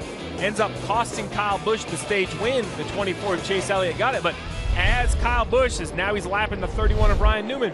As he gets around some of these faster cars, what will they be willing to do to try to stay on the lead lap with only 31 laps to go? Don't think for a minute that Kyle Busch in that 18 car knows that he's going to have to battle that 11 car for the championship. But if you see a guy in the playoffs in front of you that you can put a lap down, that is your goal. You want to do everything you can. I don't care if he's a teammate. I don't care about that. All I know is I'm competing against him for a championship. If I can put him a lap down, that is an advantage to me. So Denny Hamlin is actually a mere few feet in front of the 18 of Kyle Busch, and Hamlin will try to fight to stay on the lead lap. We'll see how much his teammate gives him that opportunity. Look at the different approaches. Look how the 11 car is up the racetrack. The 18 right on that curve rolls the center of the corner so much faster than the 11. Lap traffic will play a huge role whether the 18 can get by the 11 or not.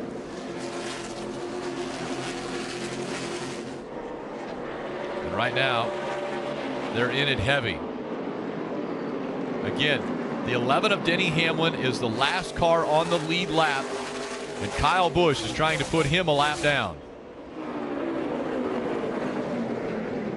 But the congestion on this half mile. Jeff, and you just mentioned it, even though they're teammates, I really think Kyle Busch has to see the 11 as a competitor here in the playoffs. Well, look behind Kyle Busch. You have Keselowski coming that wants his stage win. You can't help your teammate right now. You can help your teammate and give up the opportunity to win this stage. So the 11 work to the inside of both the 15 and 23 to clear them. The 18 has also cleared both of them. Now the 2 will try to do the same. That was the last bit of protection for Denny Hamlin in the 11. Now without the lap traffic, I believe the 18 is going to be very aggressive to try to get by him. See, it entered high this time. Now he's going to turn left, try to get a run and get underneath him. And these are decisions that drivers are going to have to make. At what point do you block? Denny Hamlin's going to be looking out of that left side mirror. When the 18, oh, a little bit of contact. And the curb there as well. That unique line of Denny Hamlin, that high entry, makes him so hard to pass because he gets such a great run off the corner. If the car right there, as it turns back to the bottom, look how much he accelerates versus the 18. Pulls him a solid car length on corner exit. There's still 25 laps to go in the second stage. Can Denny Hamlin hold him off for 24 laps now? Not sure the front bumper of the 18 is going to allow him 24 laps. I just think he's going to run out of patience as the 2 closes to his rear bumper. And once again, the battle for the lead heats up as the 2 has caught the back bumper of the 18. Nothing like attending a NASCAR race. And now the playoffs are in full steam. And most of the intense racing taking place right here at Martinsville. We're seeing it like we've never seen before. Visit NASCAR.com/tickets to purchase tickets at an upcoming race near you. You and I both got excited, Jeff. We thought the 2 of Brad Keselowski was going to make it 3 wide. He chose not to, fell in line behind the 18. I was getting ready to yell caution.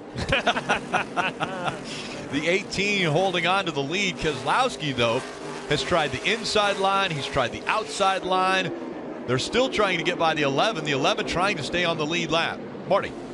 Rick, this battle for the lead has been amazing, and it's been most of this race. 15 laps to go here in stage 2. Brad Keselowski trying to get another stage win. And Jeff, you talked about how the team has really viewed this race as their must win in the round of 8. I asked Paul Wolfe, I said, Are you ever hesitant to tell Brad, hey, we've got to win this weekend? He did it at Talladega. Brad followed through with a win. He said, nope, because I'm a realist. I know at Texas we're not going to be as strong as maybe we should be. Phoenix has been a big question mark, so we know, hey, it may not be fun to go into a race saying you have to win, but we know this is our best shot to Miami today at Martinsville.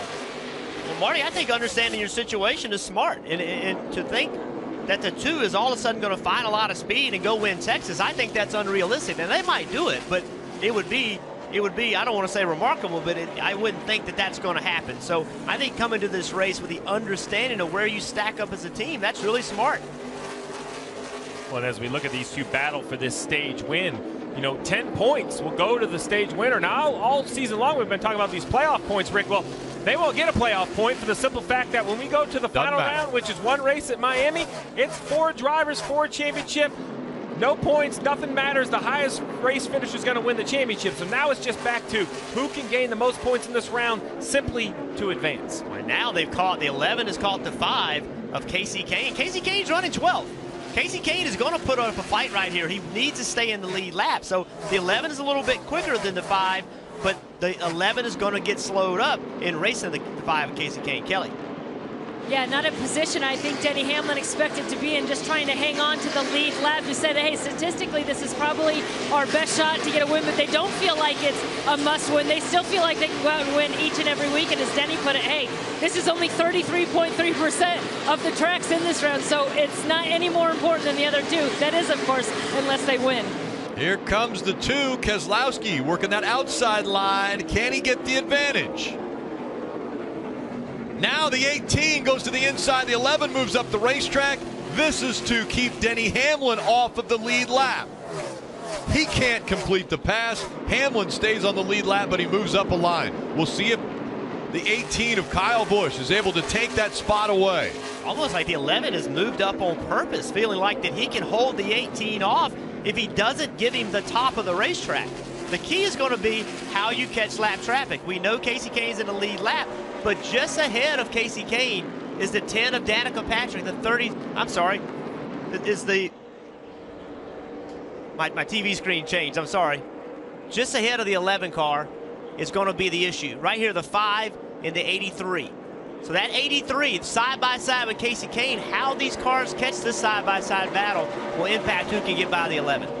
And the 11 is, again, fighting to stay on the lead lap. He has just 6 laps to go. If he can stay on the lead lap, that's huge, because right now there are only 13 cars on the lead lap. Well, and it's huge because he's been able to do this now for 20 laps. So with 246 laps to go in this race, he'll have an opportunity to recover and try to get back up there in that track position. Does he have car enough to win this race if the track continues to swing his direction handling-wise? The 8 guys look behind them. The 22 car is coming quickly as well, and Joey Meyer just reminded Brad Keselowski of that, and he said, don't worry about that stuff in front of you. The 22 is about to catch you for second. You worry about what's in front of you, I'll worry about what's behind you. And so it is heating up now. Just under 4 laps to go from Martinsville in stage 2. The fight to stay on the lead lap, that's Denny Hamlin. The fight to stay in the lead, that is Kyle Busch. He is challenged once again by Brad Keselowski in the 2. Keselowski looked to the outside that time. Fight for 4th on the right side of the screen between Martin Truex Jr. and Chase Elliott. Here comes the 2, looking to the inside of the 18 now for the lead. And will the 5 of Casey Kane slow down the 18 enough? That time by. Keselowski was scored as the leader with 2 laps to go. Keselowski has made the pass and back out front. And into the curb, the 2 hits the curb. The 18 pressuring Keselowski. The 22 into the wall. Austin Dillon took the 22 into the wall. They stay going the same direction. Final lap of stage 2. Keselowski trying to sweep the first 2 stages in Martinsville. Through 3 and 4, Keselowski's going to do it. Keselowski wins stage 2. And I know he didn't win it, but Denny Hamlin did a masterful job of staying in the lead lap. You never know when championship moments are made. Well, that move right there, that drive by Denny Hamlin to stay in the lead lap, that could be the difference between having a chance to win a championship and not. He stayed on the lead lap, not in the top 10, but still very impressive. Rick, if you've been coming to Martinsville since 1980, then you know the look of the green and white tow trucks here. Franklin's from down in South Boston. They work here, South Boston Speedway, Darlington. You know this look because Donnie Ellington, the owner, it was his father-in-law that started the business. They called him Chief. They've been coming here since 1980. And Jeff Burton, you're the one who reminded me what a great story is. Turns out these guys have pulled you off the wall a few times at South Boston, they told me, buddy. It may have pulled me out of a ditch or two in Halifax County, Virginia as a young driver. Oh, they work hard here, that's for sure. And once again, the field approaches the Geico restart zone here in Martinsville.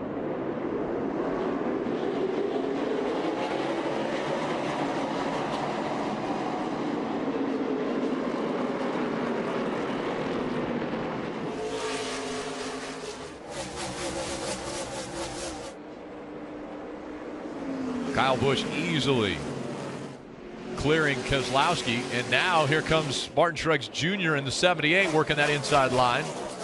78 Martin Truex Jr., not known as a short track racer. His numbers are nowhere near as impressive as they are at the mile-and-a-half tracks, but done a nice job all day, just kind of hanging around that top 3, top 5, Rick. Logano trying to work that outside line. And that's interesting to say here at Martinsville. Yeah, it is. Trying to work that outside line. We've seen it many times work today. Keselowski is making it work. And how about the young drivers back there still running together? The 24, Chase Elliott, the 21, Ryan Blaney. They've been together all day long, but they had the kind of days that they need to have. Smooth, calm, uneventful days for these two drivers.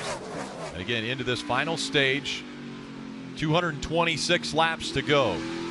They will have to come to pit road for fuel. Tires they'll be screaming for as well. That pit went to over 150 laps though, Steve. Yeah, you can go 150 laps on fuel. We just saw about 121 lap green flag run, so we know the tires can make it that far, but as you mentioned, I'm not sure any drivers out there love the set of tires that were still in their race car, just worn out and very little grip. How about Denny Hamlin? He's worked himself up into 10th position right now. Again, I don't want to overemphasize it, but that drive that Denny Hamlin had the penalty, had a long green flag run, had to start in the back of the pack, stayed in the lead lap. I know that wasn't a win, wasn't even stage points, but that was huge to stay in the lead lap.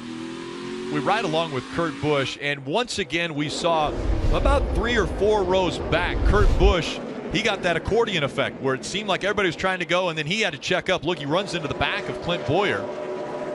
Nice job, though, to get on the brakes as much as he did. This would be a great shot of it right here.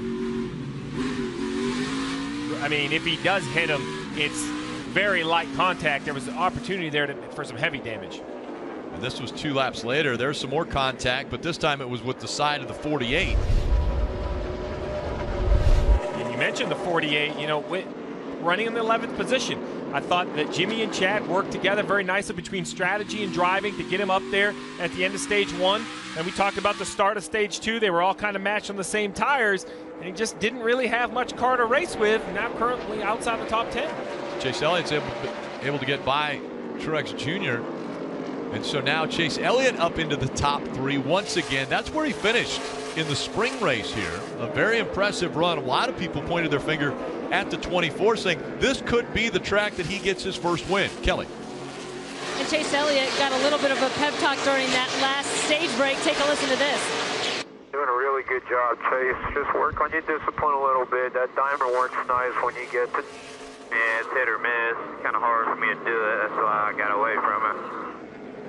And Chase has been kind of hard on himself throughout this race, just really blaming himself, saying he hasn't been patient enough, and maybe that's what's brought on a couple of the handling issues that he's suffered. But as you said, he's made a couple of passes since this restart up into the top 3. Think about the guy on top of the pit box for Chase Elliott in the 24, Alan Gustafson, 463 starts, 20 wins as a crew chief. Well, 2 of those 20 wins right here at Martinsville with Jeff Gordon, who, oh, by the way, understands how this track changes. He taught me a tremendous amount about how to crew chief here. I'm sure Alan Gustafson got that same book of knowledge. Can he apply that knowledge for his very young race car driver and work him through the right adjustments over the last 200 laps here?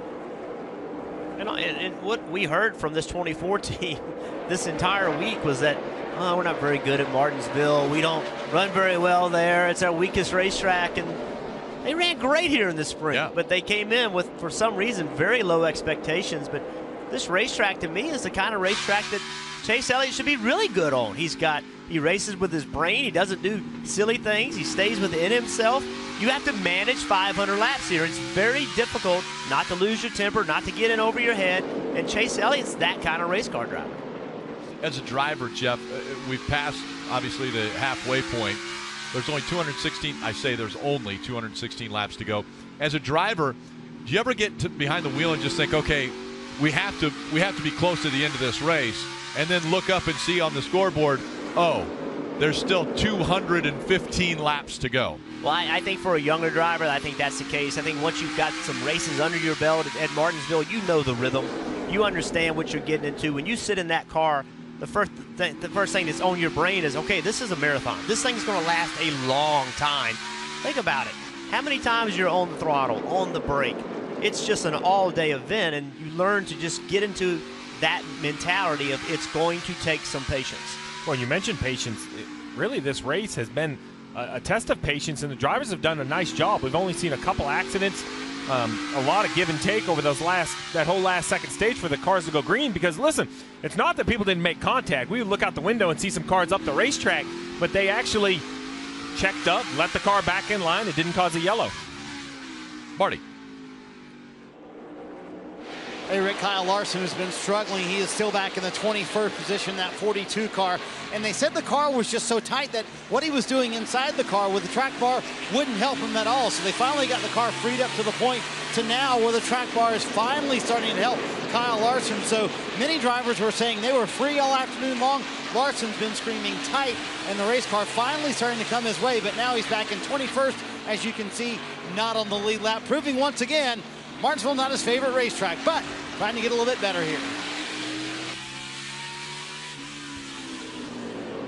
I think, Marty, the key is that, you know, you have a racetrack that you don't enjoy, you don't think you're good at it, you just gotta dig. You gotta find a way to be good at that racetrack, and that's what today is all about for this team. They're out of the playoffs. Find a way when you come back here next year, if you're in the playoff battle, how can you have a successful day? So Kyle Busch continues to add to his laps led, over 148. Listen into the radio. Tony, we got debris on the right front brake duct if we catch a lapper.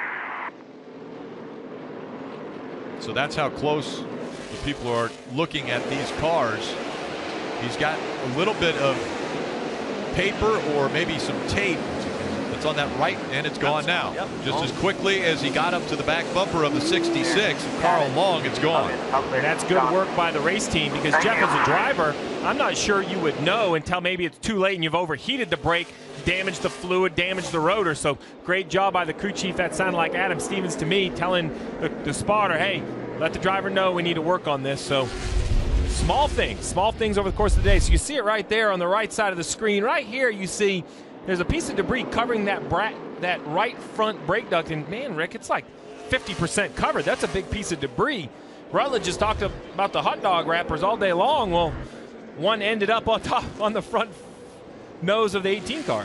Well, and you see how the brake ducts work. So there's openings in the front of the nose, and they lead to hoses. And those hoses lead to a brake duct actually on the brake rotor assembly. So that air goes into the brake ducts. It rolls through the rotor, and the fins in the rotor push it out through the middle of the rotor, therefore cooling the brakes. And right there, we took a hose away, which is basically what that big piece of debris did. It blocked the air from going into the brake duct, heating up the brakes. So it was a good find there. You saw the paper blow off right there. And when you hear about an aero push, you know, that's a great example. So if that wrapper blew off, why did it blow off? Because the air was actually pushing the other way. It wasn't pushing on the front of the race car. So a little bit of an example of aerodynamics. Keselowski chasing after Kyle Busch. It's almost a second between 1 and 2. That's about the largest gap that we've seen all day long between 1 and 2 at this racetrack. So the gap between 1 and 2 has spread out a little bit, but one gap on the racetrack that's actually closed in. And Jeff, you and I talk about this every week. Sometimes the toughest battle on the racetrack is for that free pass position. And currently, Casey Kane in that green and white number 5 holds the position, and Daniel Suarez in that orange number 19, he wants the position. They're battling for 14th, which is the first car 1 lap down. Yeah, that's a battle deep in the field. Well, another battle within the field, and we spent a lot of time talking about playoff teams, but Clint Bowyer, in the second half of this year, they have run so much better. He is having a solid day. Remember, early in the race, he was running very well, had a bad pit stop, went back into the mid-20s. He's clawed himself back up into 6th position. Nice day for Clint Bowyer and his team. And Jeff, it's been the relaxed Clint Bowyer, relaxed enough to call play-by-play for the end of the last stage. Yeah, the 2, he really needs to win this race because he won't be as good at the next couple races. Crew chief agreeing, yeah, there may be a fight at the end of the day, haha, that kind of thing. So Clint Bowyer very relaxed and running well at Martinsville. That's when Clint's his best, right? When Clint's having fun, joking around, messing around, that's Clint. I mean, he's a fierce competitor, but he's got to be in the position where he's having fun and enjoying himself. Logano trying to hold off the 78 of Martin Truex Jr. Those two fighting for the 4th spot. Kyle Busch out front as we go NASCAR nonstop from Martinsville. Caution comes out for the 6th time at Martinsville. This time it's Kyle Larson. He was in 23rd position. Looks like he can't turn left. Yeah, you see right here, he's coming off from what I think is turn 2. He's underneath the 51 car. We've talked all day about how hard it is to get the pressure or the rear tires to hook up. You see he's in a big slide already. Continues to try to turn to stay off the 51 and basically spins himself out, really. You're going to see right here, it comes all the way around and makes pretty heavy contact. When you talk about Martinsville, that's pretty heavy contact with the inside wall. And the right rear gets it as well. Riding along, you listen to the throttle.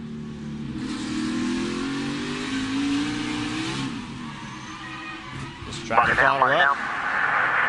Rear tires didn't hook up. He stayed in the throttle and spun it around. So after an engine failure a week ago, now Kyle Larson heads to the ambulance. They'll take him to the infield care center. Looks like it'll be Casey Kane that will get the free pass. And because of where this accident is, you see the pit road commitment line just in front of the accident. Pit road is still closed. So Casey Kane getting the free pass will put 14 cars on the lead lap, but I really think 32 laps on these tires, all the leaders I expect to see on pit road. What about all those cars? We have a long list of cars 1 lap down. Suarez, Newman, Jones, Earnhardt Jr., and the list goes on from there. This might be their opportunity, Jeff, stay on the racetrack and try to gain a lap back by getting the wave around. You know, you hate to continue to try to race for that free pass. That's only 1 car per yellow. At some point, you have to do something to try to change your day. So, the record backing up to the 42. Not the way Kyle Larson wanted his day to end this week either. Getting ready for the restart here at Martinsville, but let's listen into the 2 radio from the previous restart. They are really jumble screwing the restart up behind us as far as the timing when the 18's going. Well, we've seen them. We've seen them stack up. We've seen contact between cars. If it continues, eventually someone's car is going to get damaged. You cannot keep running into each other without something bad happening. Kyle Busch on the inside, Brad Keselowski on the outside.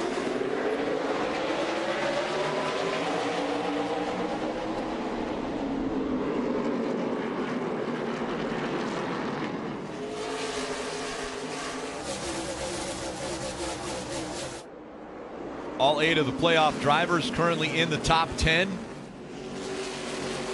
And Rick, as we thought, we had a whole bunch of cars take the wave around. There's now 24 cars in the lead lap, up from 14 just before this yellow. So a big change on how the lead lap cars look and how many there are. If you have a problem, you're going to lose way more spots.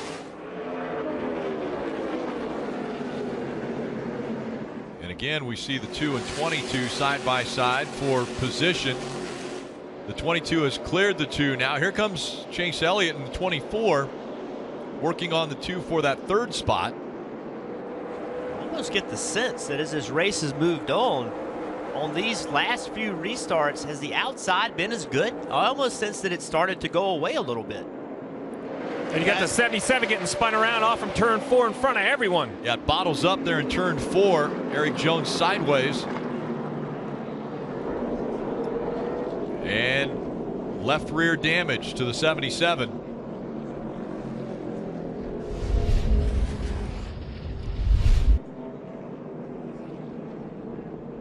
You see it started with he and Jamie McMurray got together, and then Cole Witt, that's 72. Just a bottleneck. I mean, it's nowhere to go. On a big break for all of these cars that not only missed the accident, but most of these cars stayed out, took the wave around, and now they'll be able to come to pit road, service their car, put some tires, some fuel. I mean, that changes the race for so many cars, as well as the 31, who he pitted, chose not to take the wave around. Well, he got the free pass. A lot of damage to the left rear quarter panel, which has the opening for fuel, which will be difficult for the 77 team. 7th caution has come out at Martinsville. Erik Jones was sideways in turn 4. Kyle Busch still out front. Today's aerial coverage provided by our partners at Smithfield Foods. You can see the long shadows now across the paperclip. On Wednesday, make sure to tune in to NASCAR Radio Channel 90 for the morning drive at 9 a.m. Chris Devoto will join the crew from NBC Sports on Sirius XM. I mentioned the long shadows. It's starting to get a little bit darker here at Martinsville, and about a half an hour ago, the lights were turned on. This is the first time that there will be lights for a cup race at Martinsville. Green flag back in the air.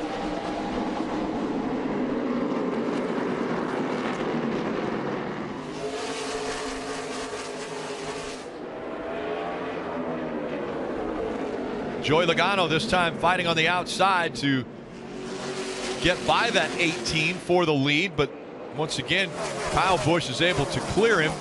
And now here comes the 24, fighting for the 2nd spot on the inside of the track. Chase Elliott now up to 2nd.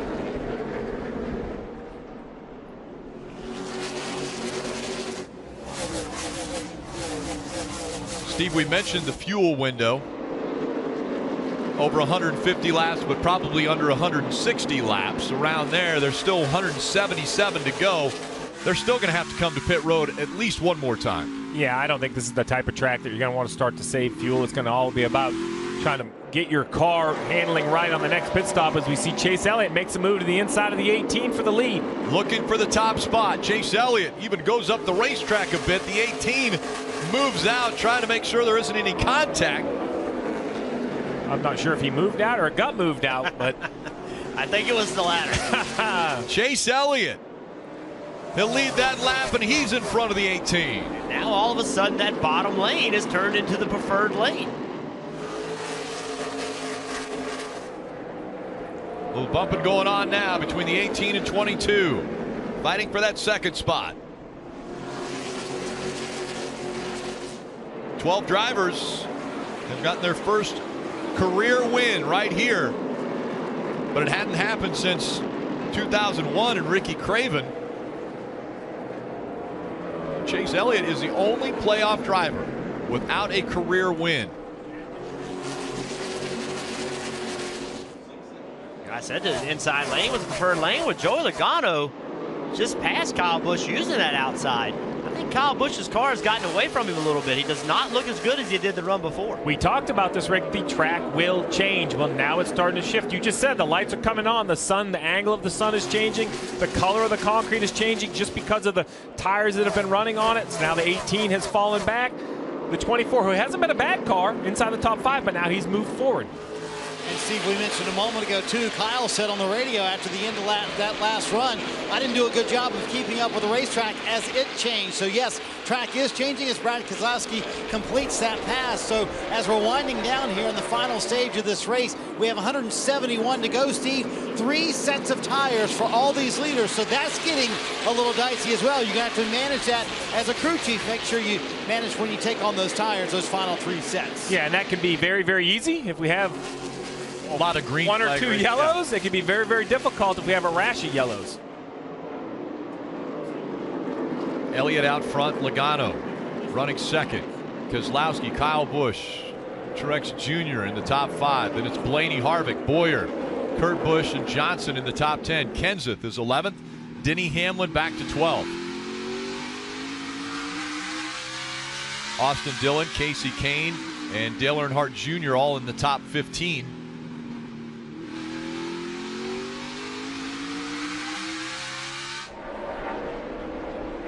Blaney looked strong early in this race, was aggressive,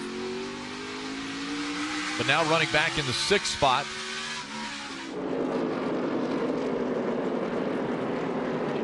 So now with the track changing, who's been able to keep up with it, and also who started the day with the setup that the car may be better later than it was earlier. We see the 18 certainly appears to be headed in the wrong direction. The guys behind him running him down, the guys in front of him have driven away from him, but whose car was really good in practice yesterday? Whose car does this track condition suit? Well, this isn't a new look for Martinsville. I mean, 6 of the last 8 winners, Rick, have led less than 100 laps. And I purely think that is because of this phenomenon we're seeing here, that the track goes through these major, major shifts. And go back to what Brad Keselowski said before the start of the day about the pit cycle. Which pit cycle you're on? You see Kevin Harvick with a pretty aggressive move underneath the 21. I like it. It's time to try to get to the front. Yeah, it looked like Blaney didn't. He was upset about something. He turned left down the straightaway. You see the side of Blaney's car all torn up. Remember that word patience that we heard earlier in this race? Yeah, that's the first half. The second half, those don't exist. Well, there's the bumper. We just saw it put to the 21. And you got to remember, if you're Ryan Blaney, what's the goal? You're running 6th, right? You're running 6th. You're having a good, solid day on a track where you have not had a solid day. Finish this thing off. It's a lot of racing left to go. I know his tempers are tough, but you just got to collect your thoughts and remember the big picture. Keselowski took the spot away from Logano, moves up to 2nd. On the right was where we saw the bumping and banging from the 4 of Harvick. And once again, he looks like he's just going to continue to let Ryan Blaney know, hey, by the way, I'm back here. My quick count says 4 for 4. Let's see if we can go 5 for 5 in this corner. I don't think that was quite there. Not quite. So 4 for 4 bumper contact and just inches away here on this set. I think we're going to see something right here, though. Goes to the inside. Can he? Oh, and he does. He hits the left rear quarter panel as they came out of the turn. And that's not intentional. When you're coming off the corner, you're trying to get the throttle laid down. You're trying to get those rear tires hooked up. That's not Harvick intentionally getting into the side of the 21. That's just racing at Martinsville. And Blaney started to use this outside. He's intentionally got his car there. So after this restart has gone for a little while, the cars have gotten going, maybe this outside is going to start to work again. We've continued to compare Chase Elliott to his dad. He's a Hall of Famer, Bill Elliott. He has 44 career wins, but not one of them has ever come at Martinsville. Right now, it's Chase Elliott out front as we go NASCAR nonstop. You just saw the contact in NASCAR nonstop. The 4 got into the side of the 21, slid him a little bit sideways, and then completed the pass. So the 4 of Kevin Harvick has moved ahead of Ryan Blaney, and while that move took place, Clint Boyer took advantage of it and went with him. Listening to Harvick's radio. I was about to say, just tell him that the right front fender is really, really close to the tire now. Probably can't take another hit next time. So we heard that was Rodney Childers saying the right front fender might be a little bit close to the tire. Like, don't give us tire rub. That's one thing we don't want to end up having right now. That was before he moved him over and made the pass, Rick, by the way. Well, there you go. Steve, you said it forever. Drivers don't listen. Proof again. Well, looks like he knows what he's talking about or knows what he's doing because I don't see any smoke off the right front. No, the but rotor glowing a little bit. There's definitely some damage to that right front fender. You know, as this day goes longer, you're going to start seeing the rotors glow more and more. We see it at night races, how brightly they glow. Well, see right here, entering turn 1, look inside the wheel. It's the brake rotor glowing. There's nothing unusual about that. A lot of brakes here at Martinsville. The gap between 1 and 2 right now, Elliott has about a 0.2 of a second lead over Keselowski, and that's what 0.2 of a second looked like at Martinsville. Brad's running down from about 1.5 seconds behind. So Brad is clearly faster right now. So again, we'll throw out the word patience. Will we see any patience from Brad Keselowski as he tries to get by the 24? Well, I think it's even bigger than, hey, let's try to go win Martinsville. This is the first golden ticket to Miami. And both Chase Elliott, who wants to get his first career win, and Brad Keselowski, the defending winner, he won this race here in the spring. They both know that a win here takes the pressure off at Texas and Phoenix. It doesn't matter, mechanical, bad luck, whatever. They're in Miami with a chance to win a championship. Playoff drivers, 8 of them, all with an opportunity still at the title. They set their goals at the beginning of the season, and that trophy at the end of the season was the #1 goal, especially for these 8 drivers that are still fighting for it. Kelly? Yeah, and Chase Elliott's still looking for his first win, but it was when he got passed for the lead at Dover a few weeks ago that his crew chief Alan Gustin said got him a little bit ticked off, and now the mild-mannered driver a little bit edgier. He says he's definitely been more aggressive since then, something he really likes to see out of the young Chase Elliott. Marty? Kelly, we've talked about the must-win for Brad Keselowski, now stalking Chase Elliott for the lead late here at Martinsville. This is the same car that Brad won with here in the spring, and that car has not been on the racetrack since then. Paul Wolfe built this car for Martinsville. It's sitting in the corner of the shop at Team Penske and hasn't run since then. He wanted a little bit more of that last adjustment on this stop to give a more forward bite from the center of the corner off, especially late in the run. We'll see if that pays off for Brad Keselowski and gets him back to the lead. And we've seen this all day. There's been a few instances where 1 and 2 weren't right next to each other, but for the most part, they've been battling the entire day around this racetrack. It's been different players. It's been Kyle Busch. It's been Brad Keselowski. Different drivers have been up front. Joey Logano. Now it's Chase Elliott trying to hold off Brad Keselowski, but for the most part, we've always seen Brad Keselowski fighting toward the end of a stage or a long run to get up front and get the lead. And once again, it seems like the long-run car of Keselowski has been very competitive once they get 50, 60, 70 laps into a run. Yeah, the team that I'm a little surprised about is the 48 of Jimmie Johnson. You can see he's running 13th with a lot of pressure from Dale Earnhardt Jr. to try to take that spot. And, you know, they used really good strategy early in the race to have a good finish in the first stage, but they have not had the pace that you've come to expect from a 9-time winner at Martinsville. Caution has come out. The 38 involved.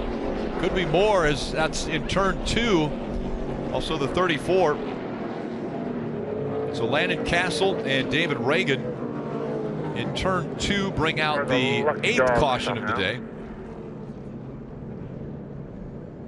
David Reagan in the 38 was in position to get the free pass, but he had to stop because of the accident. I don't know if he'll still get it.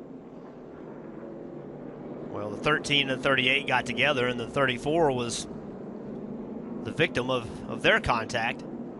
Landon Castle really, he was completely out of the way and got spun around because of the contact of the other 2 cars.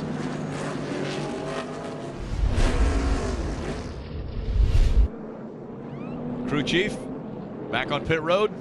Without a doubt. 40 laps on this green flag run. Tires have definitely been worth some speed. We saw earlier when Jimmy had just a little bit fresher tires. Jimmie Johnson I'm talking about, he was able to drive up and pass cars. So I think with 40 laps in this set, you have to come get tires. But these decisions become more difficult with 24 cars on the lead lap. You know, if the field just splits, you're going to give up a ton of track position. So sometimes the right call mathematically or the right call for your car becomes the wrong call just because of what everybody else does. And that's going to become more and more difficult as we get into the last 100 laps of this race. 138 laps remain here at Martinsville. Sunday nights, well, is football night. Antonio Brown and the Steelers are going to visit the Motor City to face Matthew Stafford and the Lions. Mike Tirico and Dan Patrick host Football Night in America. That's tonight, 7 Eastern, only on NBC. You need a good pit stop, Rick, but maybe even more important than that, you need to get the right adjustment. Kelly. And we'll see Chase Elliott and Ryan Blaney come to pit road first. Ryan Blaney said, it feels like I've run about 100 miles on my right rear tire. I don't know what it's doing. So they're going to make an air pressure adjustment. They also got to work on a little bit of fender damage there on that 21 car. As for Chase Elliott, well, he said that his 24 car fired off a little bit better towards the end. He was losing a little bit of drive off. 4 tires and fuel, Marty. Kelly, you've talked about how strong the 18 team has been on pit road all day long, collectively gaining Kyle Busch 9 spots. We'll see if they can gain a little bit more here. He said it's way too tight. Doesn't matter what I do, I can't make the car any better. Just 2 sets of tires left for all these lead cars with about 130 to go when they get to the green. Brad Keselowski, though, will win the race off pit road. He said it was a little bit freer, but don't make any adjustments to it, Rick. Amazingly, Brad Keselowski has beat Kyle Busch off of pit road, and so it's Keselowski now with the upper hand for the next restart. NASCAR on NBCSN is brought to you by Liberty Mutual Insurance, helping drivers worry less on the track and on the road. It is a cold one up there on top of the spotter stand, but we'd like to congratulate Lewis Hamilton. He was able to clinch the F1 championship today, becoming just a 4-time champ. That's the first time that Great Britain has ever had a 4-time champ in F1.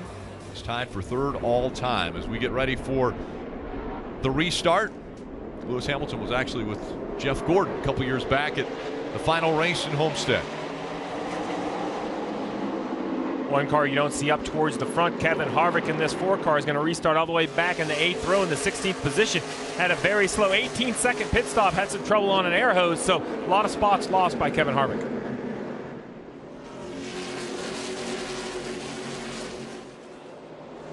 Truex Jr. back up into the hunt as he runs second behind Keselowski. Yeah, he mentioned spots lost with a 24 car. And they lost two spots on pit road, came in with the lead and came out 3rd. So now on this restart, he's falling back to 4th. So what a quick change of events, you know, go from leading the race to running 4th in a few minutes. And how about Denny Hamlin? How about that drive? Now racing Bowyer for 5th. Kelly. If 5 Martinsville wins for Denny Hamlin, who was asked about his success, he believes that there's just one way around this track to be successful. The only problem is that several guys now have figured out what that one way is for Denny. Hey, one other quick note, you saw that shot of the spotters? Well, his spotter, Chris Lambert, celebrating his 43rd birthday today. He would like nothing better than a grandfather clock, and crew chief Mike Wheeler promised to buy him one for his birthday should they get to victory lane. That's a pretty impressive birthday gift if he's able to finish that out. It'd be the 6th time that Denny Hamlin would be able to win here at Martinsville, as we see the 24 now sliding underneath the 18. That's for that 3rd spot. This 18 just does not have the race car that he had earlier in this race. This is not making speed to the center of the corner. But the 24 again looks impressive. Here comes Joey Logano. He looks to the inside of Denny Hamlin.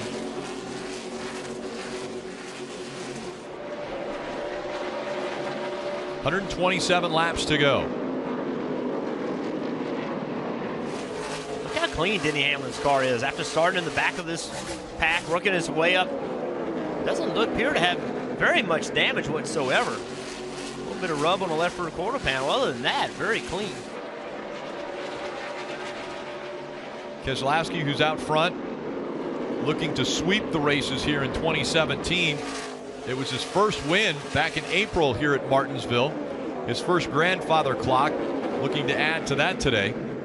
Well, and the 3 other drivers that have had good recoveries right here behind. We see Matt Kenseth in the 20, Dale Jr. in the 88, Daniel Suarez in 19 is currently in the 10th position. Right behind him, Ricky Stenhouse Jr. in 11th. So here we are, riding on board with Dale Earnhardt Jr., who has battled his way into the top 10 in the 9th position.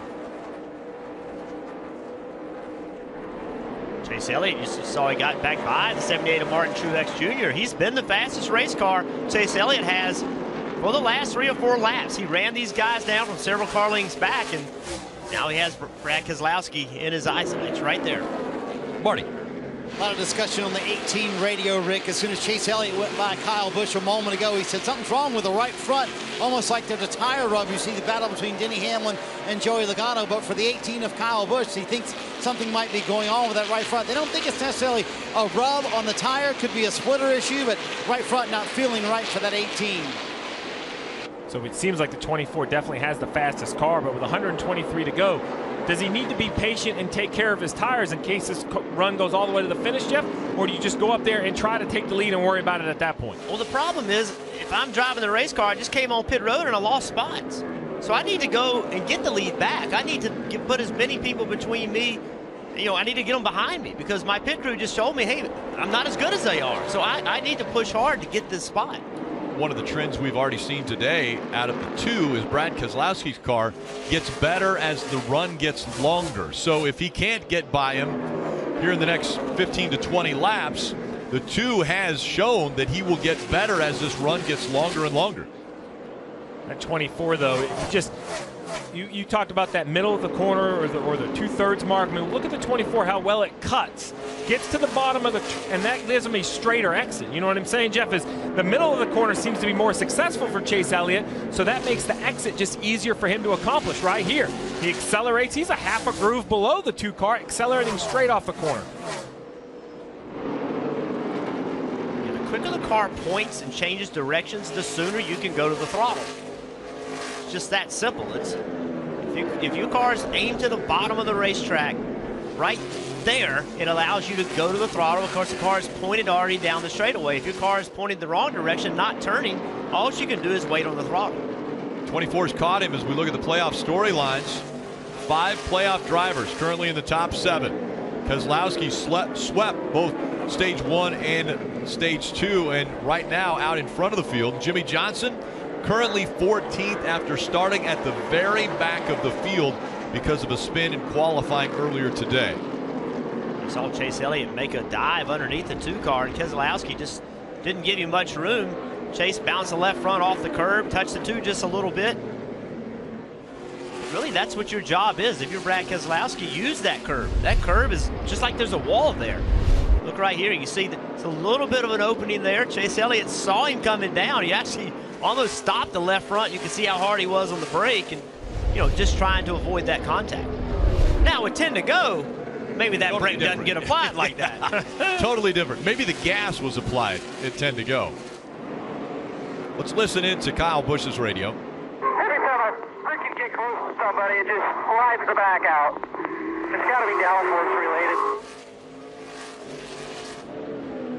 So is he saying that there's an aerodynamic situation here? Look at this for the lead. Here comes Chase Elliott. Elliott takes it away from Keselowski. So once again, Chase Elliott. Take care of it now, nice and smooth. The 21-year-old from Dawsonville, Georgia, out in front at Martinsville. And we've seen this story play out so many times. He has 6 second-place finishes. He has come so close to getting his first win. When will it come? Could it be here? Steve, I know before the day even started, you made the comment, I think Chase Elliott has a great chance of getting his first win today. This car number at Martinsville, it just seems to always run good. I think Jeff Gordon basically set the standard as the driver that made this number so famous. You see already 6 runner-up finishes without a win. He doesn't want to continue on that list. So, I mean, this number has 9 wins here. Chase Elliott would love to make it 10 and think he's not going to drive this car number next year, so he would love to get a win in that iconic 24 before moving back to the number 9. And the question now, you asked me a little bit ago, Steve, does a 24 save tires? Does he try to slow down a little bit? You can see the 18 has gotten by the 78. Well, now, if the 2 will allow you, yes, now's the time. Now don't run 100%, run 97%, but I'm not so sure Brad Keselowski is going to allow the 24. You mentioned it, the 2 car looked like he was good on long run, so if Brad feels like he's better than Chase on a long run, he's going to keep that pressure on. He's going to run that 24 as hard as he can if he thinks he has an advantage on old tires. Chase Elliott also looking to give Hendrick Motorsports their 250th win. The young man at the racetrack, well, he's been to victory lane many times with his Hall of Fame dad, Bill Elliott, but still looking for his first win. Could it come here at Martinsville? We're going NASCAR nonstop.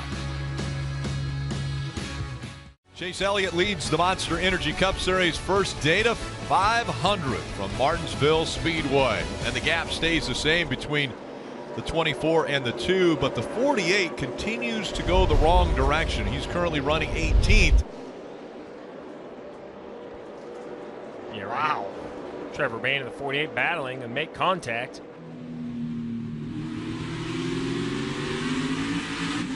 Still there, door, quarter, inside. That's inside heavy again. contact.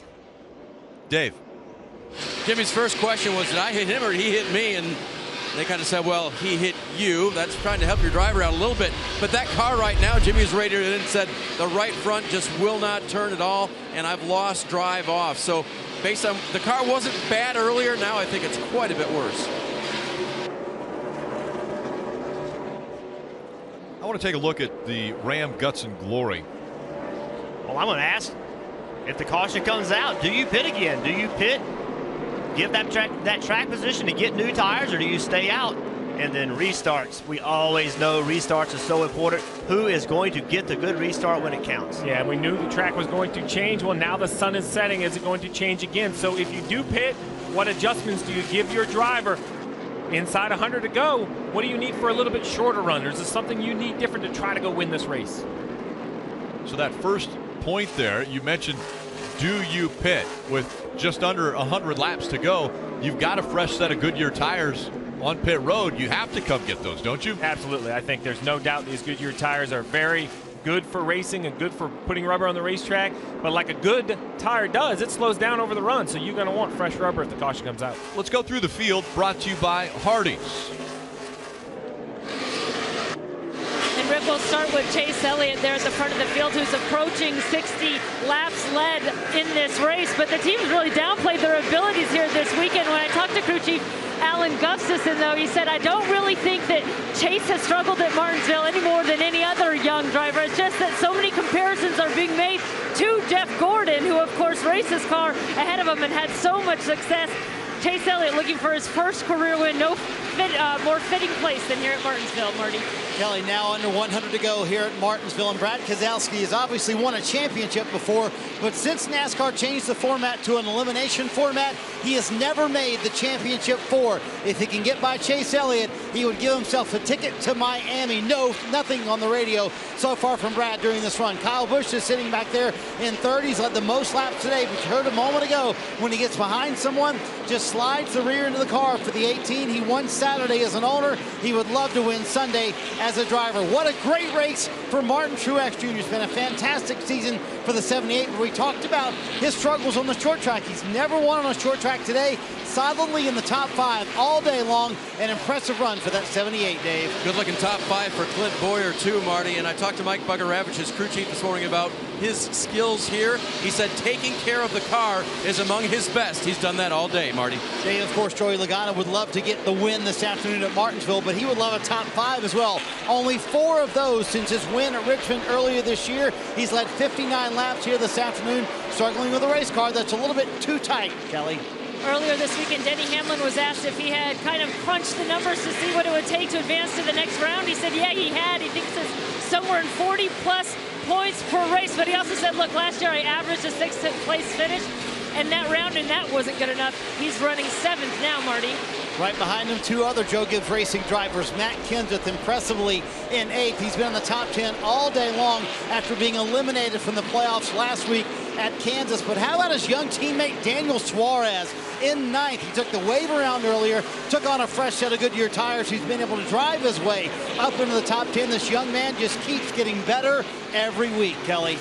Well, I asked crew chief Jeremy Bullins on the 21 car if he had done the math for how they could advance on points. He said, no, absolutely not. I think it's a distraction and a waste of time. We all know the scenario. The scenario for him right now is that if Chase Elliott wins, it becomes that much more difficult for this 21 car to advance on points, Dave. So with all the contact Kevin Harvick had with the 21, there's a little bit more. He wanted to spend no time on the right front tire because fender because he didn't smell any tire rub.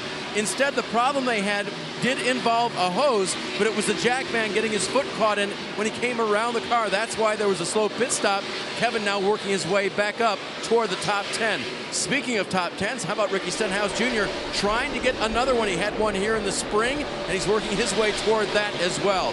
And Dale Earnhardt Jr. earlier today took the wave around. The caution came out at the right time. He was able to get the car around, get on the same tire strategy with everybody else, and that helmet cam has been doing better late. Rick? Dale Earnhardt Jr. with the Gray Ghost paint scheme. Running inside the top 15, currently 13th. 86 laps to go as we ride along and get a look out the windshield of the 88. And Dale Earnhardt Jr. making his final start here at Martinsville. Surprisingly, the 4 Hendrick Motorsports cars led by Chase Elliott, who is leading this race. Then you have to go all the way down. Casey Kane is right in front of Jimmy Johnson. But surprisingly, of those 4 cars, Dale Earnhardt Jr., as I mentioned, is 13th. But Jimmy Johnson, we mentioned, needed to have a great showing here at this racetrack. Stage 1 looked very good, and then from that point forward, he's fallen back to where he's the worst of the 4 Hendrick Motorsports cars. Without a doubt, not the day the 48 of Jimmy Johnson is looking for. I mean, there's still 83 to go, so the points haven't been awarded yet. If they finish this race, maybe they can do something to try to recover, but man, we haven't seen anything out of this race car that's going to tell us it can drive to the front. The gap between 1 and 2 now a second between Chase Elliott and Brad Keselowski. 82 to go. And at what point does Chase Elliott maybe learn I need to save my equipment or save my tires for a late run? He's got a second gap between himself and second. So at some point in time, does a spotter or a crew chief say, hey, back off a little bit? Well, remember, this was a point of conversation at Dover where we saw this car right here, the 18 of Kyle Busch, close up, 4 or 5 seconds in the last 20 laps. And when I went back and watched that, it just seemed to me that Chase Elliott should have searched around before Kyle Busch got there. But after that race, I mentioned, very important for Alan Gustafson and Chase Elliott to sit down, and they can decide what they should have done differently. Not for me to decide, and this is that point. Now we're getting into that closing 80 laps of the race, a 1-second lead. What information do those two feel they have to exchange to give Chase Elliott the best ability to keep this lead? Still looking for that first win. Battle for second heating up between Brad Keselowski and Kyle Busch. Only 79 to go at Martinsville as we go NASCAR nonstop. You're watching Monster Energy Cup Series racing from Martinsville Speedway. Only 71 laps to go. Chase Elliott out front has a 1.2 second lead over Brad Keselowski. Kevin Harvick running in the 12th spot. See, the 17's gotten in front of the 4 car. Well, here's how it happened. The 4 getting to the back of the 21. We've seen these two race. Again. Yeah, the 21 just, we saw that earlier with somebody else, just kind of brake checked.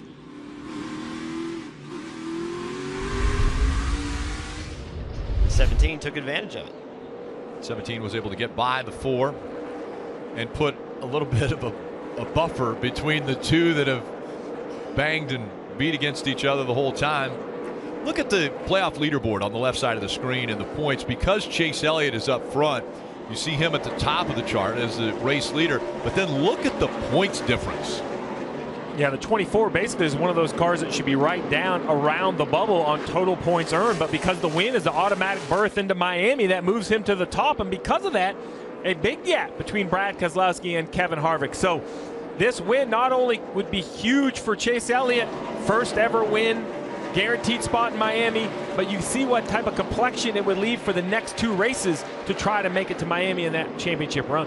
In order for this win to happen, assuming we don't get another caution, the lap traffic is going to play a huge factor right ahead of Chase Elliott is a long line of lap cars, or cars that are trying to stay in a lead lap route. Right, you've been coming here for years and years and years. Do you think we can complete 66 laps without another caution? Well, I see lights on. I've never seen that at Martinsville before.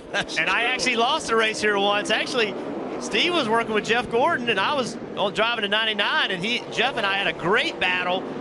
And we were racing each other for forever. It was a huge run, and we weren't paying attention to John Andretti. He snuck by us and got the win. So I've seen this race end on a long run. But here's the challenge now for the leader of Chase Elliott. As he catches cars like Ryan Newman, who is trying to keep from going 2 laps down. He's going to put up a heck of a battle. Interesting enough, the guy he was trying to pass at Dover when he had this lead. We'll see what kind of move he makes on the 31 here. But as he catches these cars and tries to lap them, they are not going to give it up very easily, and that's going to cost him time. So you see instantly a bumper put to the back of the 31. Well, Chase Elliott a few laps ago was 1.2 seconds ahead of Brad Keselowski. So you know what this is causing. See that 2 car sneaking back up in the picture. Yep. The gap between 1 and 2 is beginning to close again. You see Chase starting to look on the outside. Ironically, do you remember the last time the 24 was in victory lane here at Martinsville and how dark it was? They needed lights that day, but they didn't have them. Right. That was back in 2015 when Jeff Gordon was able to win, and he got his spot in the championship 4. Morning. Rick, you got to wonder if that 2 of Brad Keselowski maybe saved something in a middle part of this run, because it kind of fell back from the 24 of Chase Elliott. Also, Joey Meyer made a good point that the rotors on the 24 look pretty red right now, meaning they're glowing pretty big. So lap traffic and maybe a little savvy behind the wheel of that 2 car maybe could play to his advantage. Who knows? And now patience are going to come into play for the 24 of Chase Elliott. So much congestion now with this lap traffic that he's trying to get around. He looked to the outside of the 10 of Danica Patrick. As you mentioned, nobody wants to give up a spot, especially those that are running on the lead lap. See Danica protecting the bottom. She turned left to actually block the 24. That's telling Chase Elliott, I might have to go around her on the outside, but he can't afford to do that with the 2 car right behind him. Yeah, the 2 has now got to the back bumper of the 24, so this is the race lead. And 3 wide, and Chase Elliott on the bottom of 3 wide. Somebody's going to have to give. Danica Patrick once again dives down to the curb, making sure to shut the door on that 24's advancement. And now he gets the bumper on the inside of the 10. Will he be able to complete the pass as he goes to the gas? He cannot keep it going, and is going to lose a little bit of ground to the 31. So Chase Elliott in the 24 with 58 laps to go, searching for his first win. Brad Keselowski, the veteran, a champion already, is trying to pounce whenever the door opens up. And you mentioned it earlier, 1.2 second lead evaporated not only to the 2 of Brad Keselowski, but right behind him, the 18 of Kyle Busch.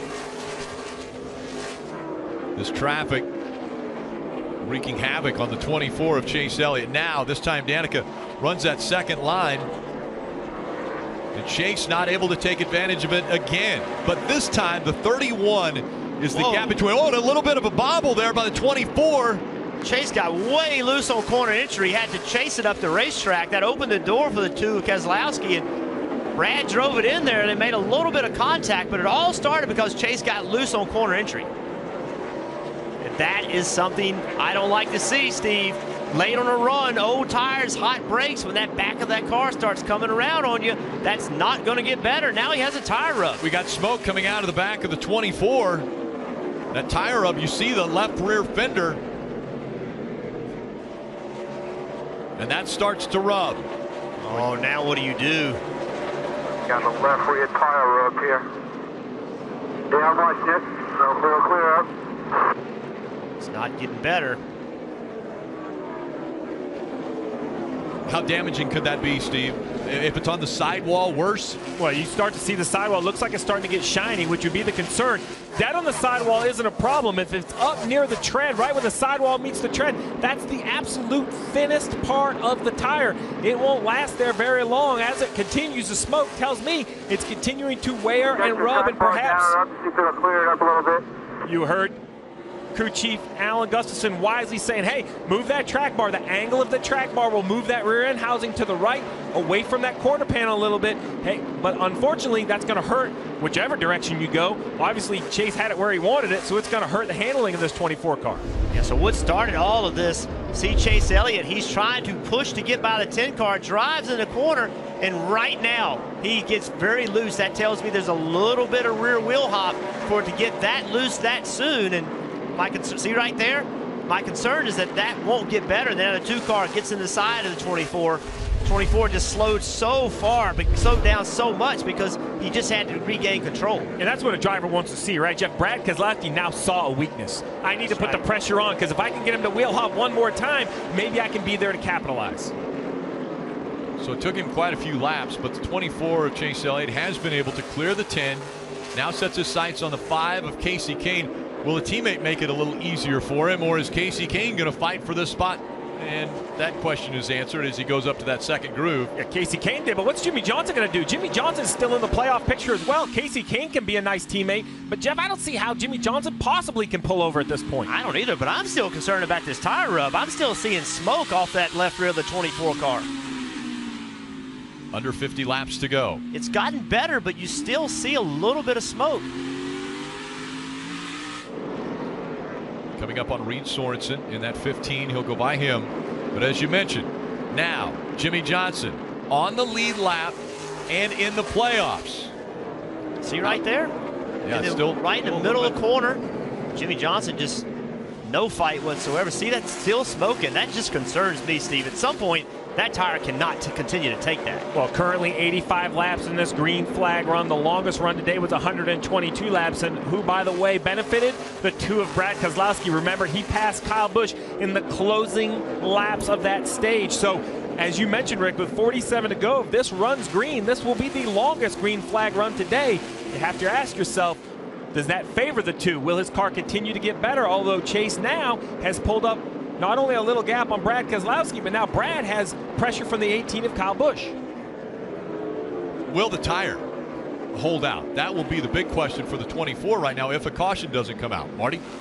And Rick, just think about who's in front of Brad Keselowski. Kasey Kahne, Jimmie Johnson, teammates of Chase Elliott. I think they're going to make it hard on him. Here goes Kyle Busch looking for second. He said a moment ago, this is all I've got. Loose on entry, loose on exit. But it looks like he's going to get second here from Keselowski, Rick. A little bit of contact there as they went through the turn. Yeah, Racing Nice right now is out the window. They're going for spots. And these 2 are going to go door to door once again as they dive into the turn. 2 is able to continue to hang on to that outside. Eventually you'll see the 18 car not be on the bottom of the racetrack in the middle of the corner. He'll just run Keselowski out of the line and take that spot. Well, Chase Elliott is loving to hear this. I'm sure he's probably not looking in his mirror that much, but he is just gapping himself now. 1.6 seconds, and we have a yellow on the racetrack. Caution has come out. The 66 of Carl Long up in turn 2. 43 laps to go. Crew chief? Oh, you pit. There's no doubt. You must have new tires. On the lead lap? Yes, everyone on the lead lap. There's 16 cars. Everybody will come to pit road. But remember, last time, the 24 lost 2 spots. The 18 of Kyle Busch currently in second. Their pit crew has been outstanding today. Remember the decision Joe Gibbs Racing made at the beginning of the playoffs. Very controversial. We're going to swap pit crews. Take the 19 pit crew, give them to Kyle Busch. A little bit of a rocky start, but they stuck with him, they supported him, and they have been outstanding today. This is the moment they could justify that entire decision. Give Kyle Busch the lead, give him the golden ticket to Miami. That decision weeks ago could pay off today. Does the 24 take extra time to pull the left rear quarter panel out? Or do they feel like it's clearest enough? You see Carl Long around as he came in the screen, but that's a question I don't know how to answer. I don't know what to do in that situation. Jimmie Johnson, by the way, got the free pass, but hard impact for Carl Long. Carl Long bringing out this caution for the 9th time. Kelly. And it sounds like the 24 crew for Chase Elliott will take a brief moment to try to pull out that left rear fender damage. Other than that, Chase Elliott said that he thinks the car is pretty good from what he can tell. He was pretty quiet during that battle with Brad Keselowski. 4 Goodyear tires, Sunoco fuel. Marty? Kyle Busch and his team have done it all day long. Steve mentioned it a moment ago as he comes to a stop in his stall. He said, it's Martinsville, man. I need it to turn better. I need more forward bite off of the corner. You see the wedge adjustment trying to tighten up that car for Brad Keselowski. He said his car just a bit free. Going to be an air pressure adjustment. We'll see who wins the race off of pit road here. Everybody with 4 fresh Goodyear tires, and maybe the last stop of the day, guys. A long stop for the 18 has lost him a few positions. We'll see. There was a race off of pit road there. Chase Elliott and Brad Keselowski. You got to find out, was there speeding? We're waiting to see, but that 18 car been great all day. The last stop of the day, lose 2 spots. Under 38 laps remain in the Monster Energy Cup Series first day to 500 from Martinsville Speedway. Under the lights for the first time in the Monster Energy Cup Series at this racetrack. Check out the leadership on the 24 car. They knew they had a tire rub. They felt like they needed to take care of it. So the rule is you can only have so many men on the wall. So watch what they did. The dump can, the fuel can man, he goes over first, pulls on the left rear quarter panel. Then he turns around, gets the fuel, fuels the car. Great call by the 2014. Look at how close it was. Keselowski about a foot behind Chase Elliott when they went across the line. Yeah, they've excited Alan Gustafson, but now lane choice was a big conversation up here. The 24 has chosen the bottom, Rick. And the history of restarts for the 24. This one's a great one.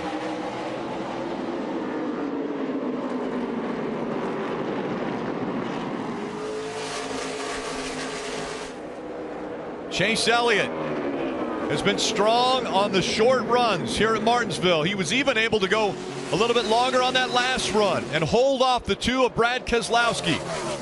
Now he's going to have to do it for 35 more laps. And the difference here, Rick, is the crew chiefs knew it was going to be a short run. So what did they do? Did they change air pressure or chassis? You always talk, Jeff, how bad they drive on low air pressure. They can make changes to help that, knowing they only have to go 30-something laps. Chase Elliott's gotten slow in the middle of the corner right there. Keselowski ran him down in one corner. Chase could not hold the bottom. Keselowski into the back of the 24. Bumper into the back of the 24 by Brad. Good battle back there for third behind these two. The 22 of Logano holding off the 18, and once again contact made. Keselowski into the back of the 24. Now he's just looking. He knew he wasn't clear. That was more of a look just to say, hey, Chase Elliott, here I am. And that's what these bumps are in the middle of the corner. It's just to put the pressure on him, trying to make the young driver make a mistake. He needs to be flawless for the next 33 laps. In 33 laps, they're going to catch the back of this field, too, so that's going to come into play as well. I mean, Rick, we've seen a lot today where the leader or the lead car can give the bottom up, just focusing on the top. But I think if you do that this late in the race, that bottom car is just going to hit you in the left rear and go by you. Ran a little bit higher there, and once again, a little pressure from the 2. I think Keselowski's a little faster than Chase Elliott right now. Keselowski changed up his attitude right there, entered the corner higher, trying to lead lower on exit. Logano now giving pressure to the 2 of Keselowski. Logano way up the racetrack. That opens the door for the 18. The 2 has a run, though, Rick. Bottom. Here he comes. Keselowski looking to the inside. Elliott has to go up to the second line. Keselowski making contact. Side by side again. Coming through 3 and 4 up the racetrack. Keselowski pushes the 24 up, and Brad has the lead that time by. Chase not giving up on that outside line. Now falls in behind the 2. What will he have for him for the final 29 laps? Marty. And Rick, you can see how aggressive Brad Keselowski was being. They was reminding him, listen, the 22 is coming behind you. We don't have time to waste here. And a great point about the short run. That's what Paul Wolfe told Brad. He said, I set the air pressures back to what they were at the start of the race. Remember, we had a competition caution 45 laps in, so some savvy thinking by Paul Wolfe for the short run to the end. But Chase Elliott's not done, is he, Rick? Not at all. And we heard earlier that Alan Gustafson was impressed with how aggressive his driver was being. Look at this. He's putting the bumper to the 2 now, trying to take that lead back away. We saw Keselowski putting the bumper to Chase Elliott. Well, guess what that was? That was a permission slip to do the same. He fills the hole. And now you get some tire rub once again. Is it on the right front or the left rear? Right front of the 24, left rear of the 2. Bumper again to the back of the 2.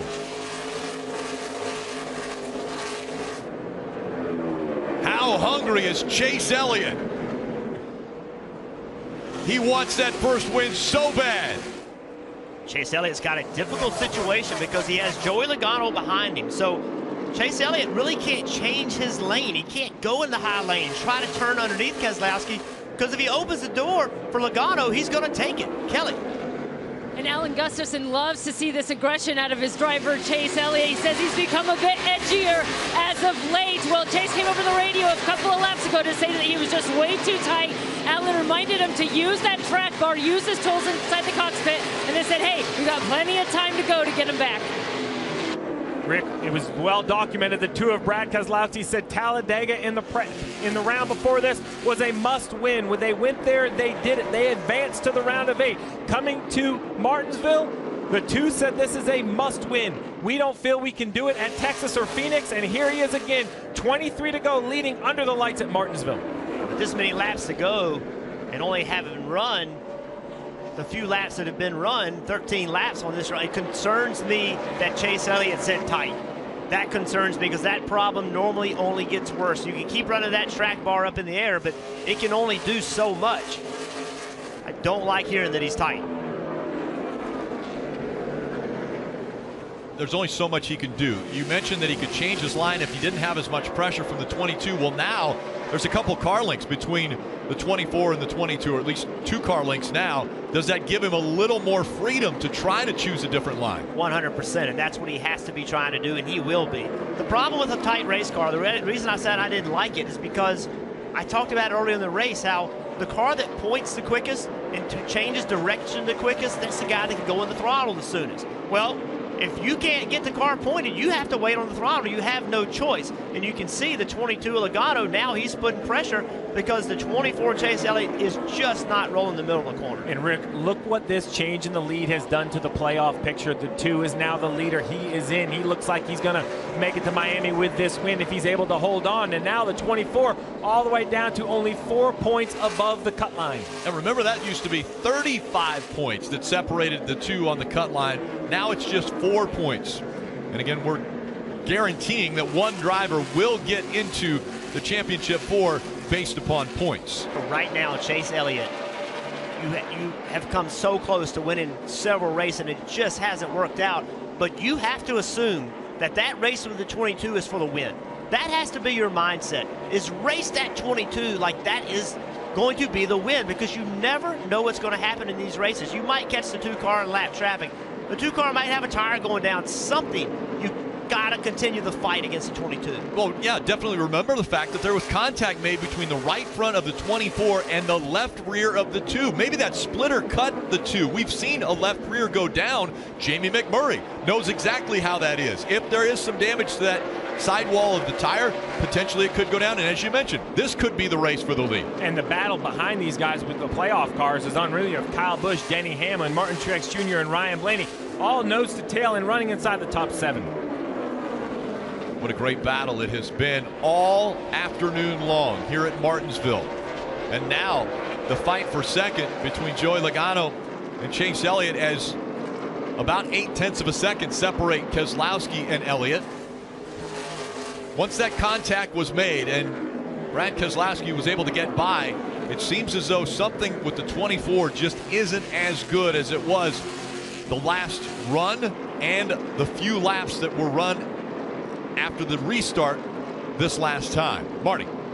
Hey, Rick, you know, Jeff has always said that he never thought drivers could drive harder than they did when he was behind the wheel. But in this elimination format, Jeff, I think you'll agree, we have seen drivers rise to the occasion. We've seen Kevin Harvick win at Phoenix and win at Dover. Brad Keselowski win at Talladega. And while this was not a must-win for the 2 team, if they can hold on for 13 more laps in a crazy battle back there for third, it will be a win that they did need. And they proved once again, when they said they needed to do it, they could do it. Big contact right there. The 18 trying to force his way in, got into the 22. Those two got sideways. A lot of smoke coming out of the back of the 22 now. And this left rear tire could affect the whole field. If it goes flat and the 22 spins out, the yellow will come out and decisions will have to be made. The gap between 1 and 2 is 1.4 seconds now. Keselowski has that big of a lead. Now the 11 all over the back bumper of the 22, trying to take advantage of a wounded Joey Logano. And how about the 11? What a recovery. Jeff, you talked about earlier in the race. He was battling the 22, the 2, and the 18 to stay on the lead lap, and here he is passing for the 3rd position. Denny Hamlin fighting his way back up into the top 3.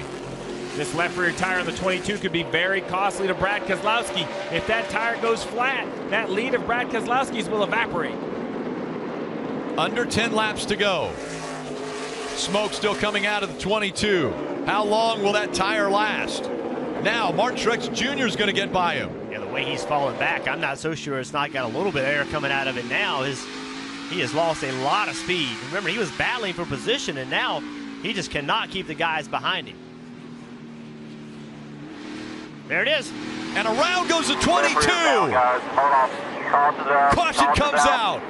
Under 9 laps to go at Martinsville, and there'll be a restart.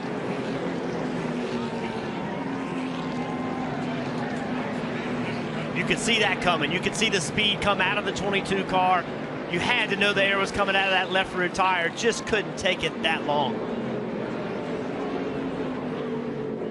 Look back at how this happened. Yeah, so the first incident that started this was just really hard racing. The 24 car up the racetrack. 18 car tried to fill that hole underneath the 22. Logano came down. 18 car in the curb. Just, you know, Martinsville racing with a few laps to go, trying to race for a win. And then you see Blaney, one of our playoff contenders, right behind Logano. Look at that. The door just opened for Blaney to slide through. Pit road will be open the next time by. So now, Rick, it's all down to decisions for the crew chiefs. There are 22 cars on the lead lap. So what do these top 6 cars do? Tires are definitely worth something. These have 28 laps on them, but can you afford to give up the track position? And if these cars do pit, what about Jimmie Johnson way back in 16th? Is this the door that's going to open to allow Jimmie Johnson to do something to turn around his day? It looks like the leaders are staying out. Marty? And Steve, Paul Wolfe is making the decision to stay out. There will be some that come behind them, though, and they told him that will happen. But with 1 set of tires left, only 5 laps to go, though, just not worth the risk. But there's your takers coming onto pit road. Rick, this is going to be very difficult for the playoff guys. You see, I see what? Top 10 stayed out. Yeah, so there's 3 cars protecting Ryan Blaney and Martin Truex Jr. for brand new tires. Dave? Steve, you called it. Do the opposite, Jimmy was told. So the leader stayed out. Jimmie Johnson will get 4 fresh tires and try to race his way back through the field. So few laps, though, in front of that 48 team, and they only did a 2-tire stop there for Jimmie Johnson. And the team that's in trouble, in my opinion, is Kevin Harvick. They're essentially going to be, they have Harvick and Stenhouse Jr. They're the last 2 cars that stayed out. So Kevin Harvick, our playoff contender, currently in 11th. Everybody behind him, with the exception of Stenhouse, is going to be coming on tires. So I agree. I think new tires are going to be far enough back that the leaders are going to be okay, or at least the lead 2, maybe the lead 3. But Kevin Harvick back there, tires are going to be on him in a hurry. And just like we heard Brad Keselowski's crew chief say, hey, I changed the air pressure so this thing will take off a little bit quicker. These cars that just pitted can do that even more. They can almost put qualifying air in. They're only going to have to run 4 laps so they can give their drivers instant grip. And so what do you do if you're Kevin Harvick? You're back here in 9th position, right? You got tires behind you. The only thing you can do is hold the bottom. Try to stay side by side as long as you can. Kelly? Well, it might be the break that 24 team needed. Here was their discussion. Just think about what you can do to help it and what you can do for a short run, because we're going to have a crack at him. And if you get a chance, drill him as hard as he drilled you. And now the team telling them to dig, dig, dig. And Brad Keselowski has chosen the outside line for this restart. Could be the final restart here. It'll be 4 laps to go when they get to the start-finish line. Short track racing at Martinsville. 4 to go.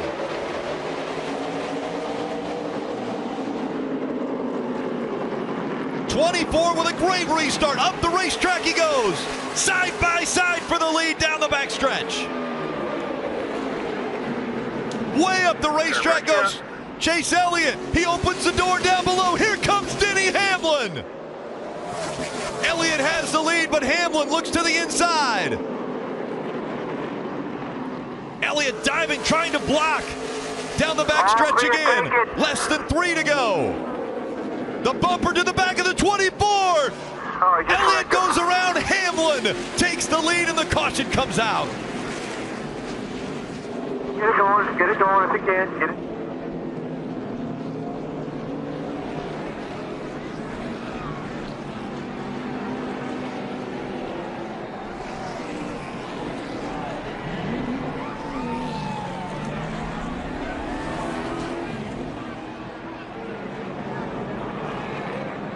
Definitely wrecked me.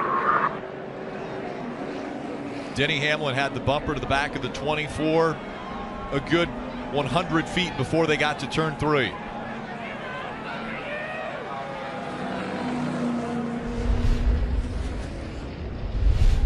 see right here, Denny Hamlin all in the back of the 24.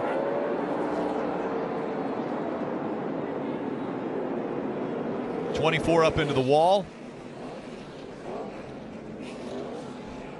Remember how aggressive these drivers have been up to this point, and now the aggression even more because there's a spot in the championship for a playoff driver.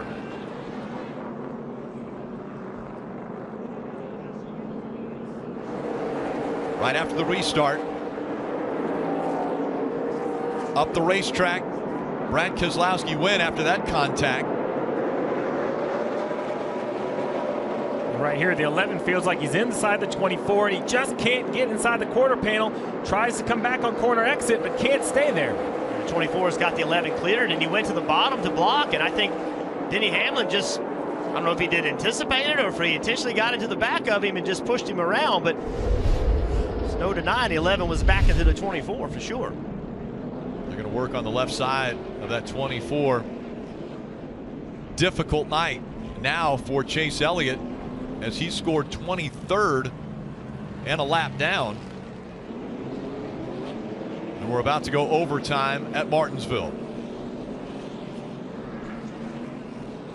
The top two, Denny Hamlin and Kyle Busch, will be up front, both with an opportunity to solidify a spot in the championship four with a win. Then look at Clint Bowyer running third, not in the playoffs, looking to turn his season around. And what a great opportunity he has in front of him. And look what it's done to the playoffs, Greg. The 24 went from leading to the cut line, back to leading, and now 49 points out with this accident. Now Denny Hamlin shows as the leader. Jimmy Johnson, who's 24 points out currently, though, is going to restart in the 10th position with the freshest tires. We just saw how crazy it could get. There's no telling. We might see another attempt at overtime. Well, don't forget, in third position, you said it, Clint Bowyer. Clint Bowyer has not won a race in several years. Clint Bowyer has an opportunity. We've seen him before here make aggressive moves late in the race trying to get a win. I wouldn't count him out.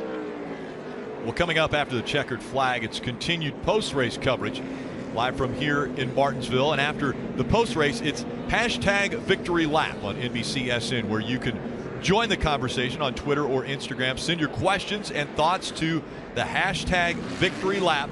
And the show will showcase the fans' social take on this race. And I'm sure there will be a lot of opinions given about what we have seen already.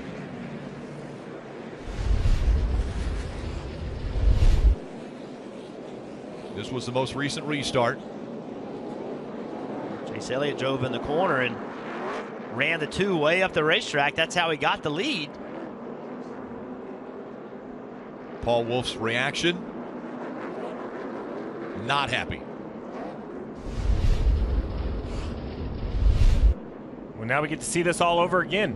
Joe Gibbs' teammates on the front row, they're not going to act like teammates. I don't think they care that they're teammates in this situation. Then behind them, Clint Bowyer in third. Martin Truex Jr. doing a great job here at Martinsville. He'll restart fourth. Denny Hamlin has chosen the inside line. Kyle Busch on the outside.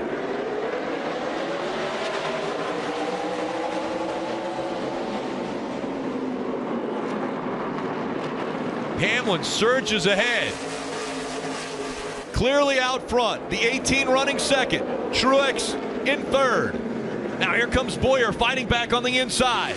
A little bump there out of the 18. Side by side as they come back to the stripe. White flag in the air. Kyle Busch on the inside. Kyle Busch up the racetrack. He moves the 11 up. Here comes the 78 of Truex Jr. into the final turns. Martin Truex Jr. has never won on a short track. As he comes out of 4, it's a drag race. They wreck behind him. Kyle Busch will win. Yes, sir. Checkered. Big wreck on the front stretch.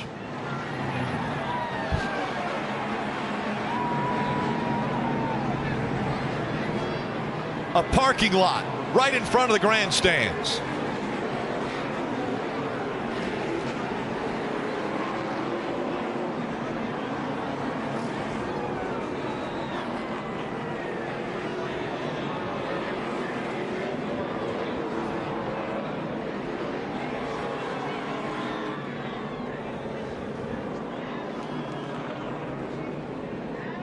Ambulance coming out to take a look at some of the cars if they're not able to continue to roll.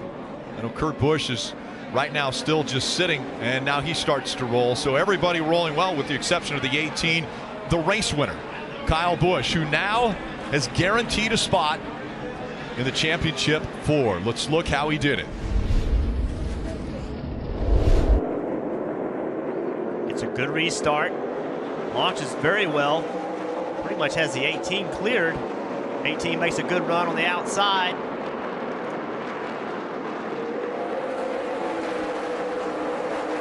Looks like he's in great shape right here. Gets in the corner, just does not stay on the bottom. 18 gets into the left rear quarter panel. Opens the door, now they're side by side into turn 1.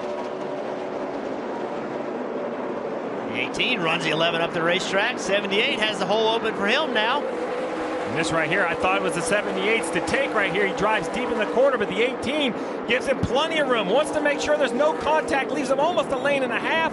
Runs the outside of the racetrack, carries that momentum to the line, and they basically, the rest of the field wrecks behind it. It starts right here with Blaney and the 11 getting together. A hard hit by the 41 in the distance. Kevin Harvick going around across the start-finish line backwards in 5th. Take a look at this. It looks like the 24 of Chase Elliott. Now you're seeing it. 24 and the 11 having a difference. You can hear the crowd.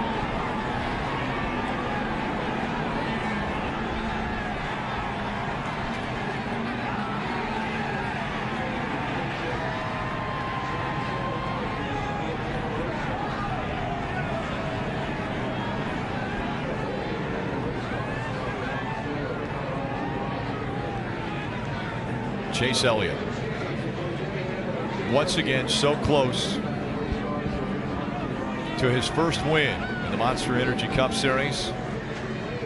Denny Hamlin fighting for a spot in the championship 4.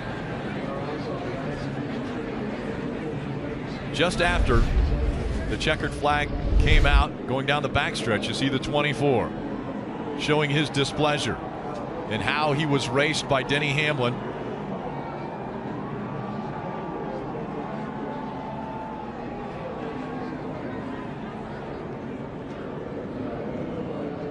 And then it was time to talk about it.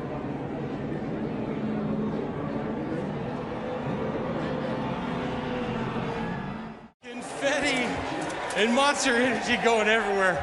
Kyle Busch, that was a crazy finish to this race. How did you do that? I don't know. It's just a lot more attention on everybody else than us right now. So it's just a great win for this whole M&M's Halloween Toyota Camry. Awesome to get to victory lane here at Martinsville. You know, I wanted to win Charlotte, Martinsville, and Homestead, and that'll make us this year's champion. So we've got one of the 3, and we'll be working on more. That's really classy. Thanks. Yeah, thanks for that. So just want to say our guys did an awesome job preparing this car. We weren't the best all day, but we put ourselves in the right spots there at the end, and there was kind of chaos ensuing, and none of it was our fault. We just came out on the right end of the stick, you know. So can't say enough about NOS Energy Drink, Cessna, DVX sunglasses. My son Brexton's at home. He's not here with us this weekend, so I want to say hey to him. We'll see you later tonight, buddy. And looking forward to going to Homestead. Kyle, to know you punched that ticket to Miami, the grandfather clock under the lights at Martinsville, it changes these next 2 weeks for you. Oh, it certainly does. Yeah, we can go out there and race for wins and try to get more, of course, and just let everybody else have to worry, you know, and not give them a chance to breathe and get their heads on their shoulders going into that week at Homestead. What were you thinking that final restart? Did you see things playing out the way they did? No, I wanted to get a better restart and pinch Denny down a little bit, but it actually kind of worked out better for me that he got ahead a little bit, gave me a gap, I got down, and he got into turn 3 and just pushed up the racetrack, and I knew I had to plug that hole right away because I was just going to get beat on from behind. So I got up in there and rooted him out of the way a little bit. We dragged race down the front straightaway, and getting into one, I just wheel hopped, chattered the rear tires, and was sideways getting in there trying to calm it down with the brakes and everything else, but was able to get through there luckily somehow, I don't know how, and beat Truex off of turn 4 back to the start-finish line. Congratulations, buddy. Awesome, thank you. That's Kyle Busch. Punched his ticket to Miami, guys.